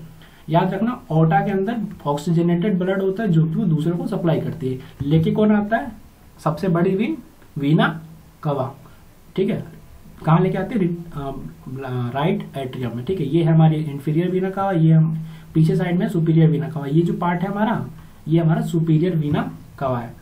ध्यान से देखोगे ये वाला पार्ट जो है हमारा वीना कवा है सुपीरियर, ये वाला पार्ट नीचे से जो आ रहा है वो इंफीरियर वीना कवा। ये दोनों ही कहाँ पे ब्लड को सप्लाई करेंगी, राइट एट्रियम में। ओके, सो ये हो गया हमारा सिंपल पाथ। नेक्स्ट बात करें फंक्शनिंग की, तो हार्ट बीट और मेडिकल स्टूल। देखो रिदमिक कॉन्ट्रैक्शन होता है क्योंकि इसमें कार्डियक मसल्स प्रेजेंट होती है। अब अगर हम हमारे चेस्ट पे लेफ्ट साइड में हमारा हाथ रखते हैं तो हमें एक रिदमिक कॉन्ट्रैक्शन फील भी होगा, ठीक है, जिसे हम क्या बोलते हैं, हार्ट बीट बोलते हैं, ठीक है। मेडिकल टूल की बात करें तो स्टेथोस्कोप यानी कि जो डॉक्टर जनरली हमारी हार्ट बीट सुनने के लिए यूज करते हैं, और ईसीजी यूज करते हैं हमारी जो हार्ट का फंक्शनिंग को मेजर करने के लिए। कौन सा टूल यूज करते हैं, ईसीजी, इकोकार्डियोग्राम। जनरली ये हॉस्पिटल्स में यूज होता है। स्टेथोस्कोप तो हम जनरली क्लिनिक पे भी देख लेते हैं। ओके, तो ये हो गया सिंपल पाथ। सो यहाँ जाकर हमारा सर्कुलेटरी सिस्टम भी कंप्लीट होता है। आई होप कि इन चारों सिस्टम में कोई डाउट नहीं रहा होगा आपको। तो चलिए हम करते हैं क्वेश्चन प्रैक्टिस। आई होप कि आज का लेक्चर बहुत ज़्यादा बड़ा ना हुआ हो। देखते हैं हमारा जो आज का फर्स्ट क्वेश्चन है। फर्स्ट क्वेश्चन को समझते हैं। Which system in the human body is responsible for supporting and protecting vital organ which also providing structural support to for the body. ठीक है, which system in the human body is responsible for supporting and protecting vital organs. कौन support करता है और structural support कौन provide करता है? Structural support provide करता है स्केलेटल सिस्टम। तो इसका आंसर कौन सा सही हो जाएगा? Answer number B. ठीक है, नेक्स्ट क्वेश्चन है what is the main function of red blood cells in the circulatory system. Red blood cell का मेन फंक्शन क्या होता है? तो ये क्या करती है? Carry oxygen to the body cell, oxygen को बॉडी सेल के पास लेके जाती है। Pumping blood to the rest of the body नहीं, फाइटिंग इन्फेक्शन नहीं, ट्रांसमिटिंग इलेक्ट्रिकल सिग्नल्स। ठीक है, देखो पंपिंग ब्लड कौन करता है? ये करता है ह्यूमन। ठीक है, ह्यूमन बोल रहा हूँ, हार्ट। कौन करता है? हार्ट करता है। इन्फेक्शन से कौन फाइट करता है? WBC। ट्रांसमिटिंग इलेक्ट्रिकल इम्पल्स कौन करता है? नर्व करती है। ठीक है, ऑक्सीजन कौन लेके जाता है बॉडी के पास? ऑक्सीजन कौन लेके जाता है? RBC लेके जाती है। ठीक है, तो ऑप्शन नंबर ए जो है हमारा इस टाइम पे करेक्ट हो जाएगा। नेक्स्ट क्वेश्चन है which part of the nervous system is responsible controlling voluntary movement such as walking and writing. ठीक है, तो वॉकिंग एंड राइटिंग जो है हम लोग हैंड से करते हैं। ठीक है, वॉक हम लोग वॉक जो है हम लोग पैर से लेग से करते हैं, राइटिंग हम हैंड से करते हैं। ये तो ब्रेन का पार्ट नहीं है, ना ही स्पाइनल कॉर्ड का पार्ट है, तो सेंट्रल नर्वस सिस्टम तो हो नहीं सकता। ठीक है, सेकंड ये पेरिफेरल नर्वस सिस्टम हो सकता है, बट यहाँ पे हमने और भी ऑप्शन दिए, पेरिफेरल के टाइप में दिया हुआ है, तो पेरिफेरल हम नहीं लगाएंगे, मोर एप्रोप्रिएट आंसर हम लगाने वाले हैं। ऑटोनॉमिक नर्वस सिस्टम है क्या? हम इसे कंट्रोल नहीं कर सकते? नहीं, हम इसे कंट्रोल कर सकते हैं। सोमेटिक नर्वस सिस्टम वो होते हैं जिसके अंदर हम लोग वॉलेंट्री एक्शन को, सोमेटिक नर्वस सिस्टम के अंदर कौन से एक्शन आते हैं? Voluntary action. ठीक है, ऐसे सिग्नल्स जिसे हम कंट्रोल कर सकते हैं, वॉलेंट्री आते हैं, तो उसे हम क्या बोलेंगे? Somatic nervous system. तो ऑप्शन नंबर जो डी है हमारा यहाँ पे करेक्ट है। नेक्स्ट क्वेश्चन की बात करें, which of the following is a type of joint found in the human skeletal system that allow the greatest range of motion. सबसे ज्यादा मोशन किस में होता है? ठीक है, हिंज जॉइंट की बात करें तो आगे पीछे मूवमेंट होता है, पायोटेबल में सर्कुलर मूवमेंट होता है, फिक्स में कोई मूवमेंट ही नहीं होता। सबसे ज्यादा मूवमेंट होता है बॉल एंड सॉकेट जॉइंट में, क्योंकि ये ऑल डायरेक्शन मूवमेंट करती है। ठीक है, ऑल डायरेक्शन में मूवमेंट करने को अलाउ करती है, जैसे हमारे शोल्डर के पास या फिर हमारे पास पेल्विक बोन के पास जो जॉइंट है। ओके, तो ऑप्शन नंबर बी करेक्ट है इसमें। Which muscle type is responsible for moving food through the digestive system and controlling the size of the pupils in your eyes? ठीक है, देखो डाइजेशन में कोई भी रिदमिक कॉन्ट्रैक्शन नहीं होता, इनवॉलेंट्री होता है। डाइजेशन कैसा है? इनवॉलेंट्री होता है। ठीक है, size of the pupal involuntary है। ठीक है, अगर ज्यादा धूप होगी तो हमारी आंखों का जो प्यूपल का साइज है वो छोटा हो जाएगा, और कम मतलब ज्यादा लाइट नहीं है वहां पे क्या होगा? हमारी साइज जो है प्यूपल्स का वो बड़ा हो जाएगा। ठीक है, तो इसमें रिदमिक कॉन्ट्रैक्शन नहीं होता, इनवॉलेंट्री है। ठीक है, रिदमिक कॉन्ट्रैक्शन नहीं होता इसलिए कार्डियक मसल नहीं है, बोन से जॉइंट नहीं होता। ठीक है, तो ये स्केलेटल मसल भी नहीं होगी, हमारे कंट्रोल में भी नहीं, इसलिए वॉलेंट्री मसल भी नहीं है। तो कौन सी मसल बची? ये स्मूथ मसल, क्योंकि ये इनवॉलेंट्री भी होती है। ठीक है, क्योंकि ये क्या है? इनवॉलेंट्री इन फंक्शन है। तो ऑप्शन नंबर जो बी है हमारे यहाँ पे करेक्ट है। ओके, नेक्स्ट क्वेश्चन है in the circulatory system what is the function of the heart atria. ठीक है, आर्टरिया का जो मेन फंक्शन क्या है? देखो आर्टरिया पता है कहाँ पे होती है, अगर ये हमारा हार्ट है, 4 चैम्बर है, तो ये होती है हमारी एट्रियम। ठीक है, ये वाला पार्ट क्या हमारा?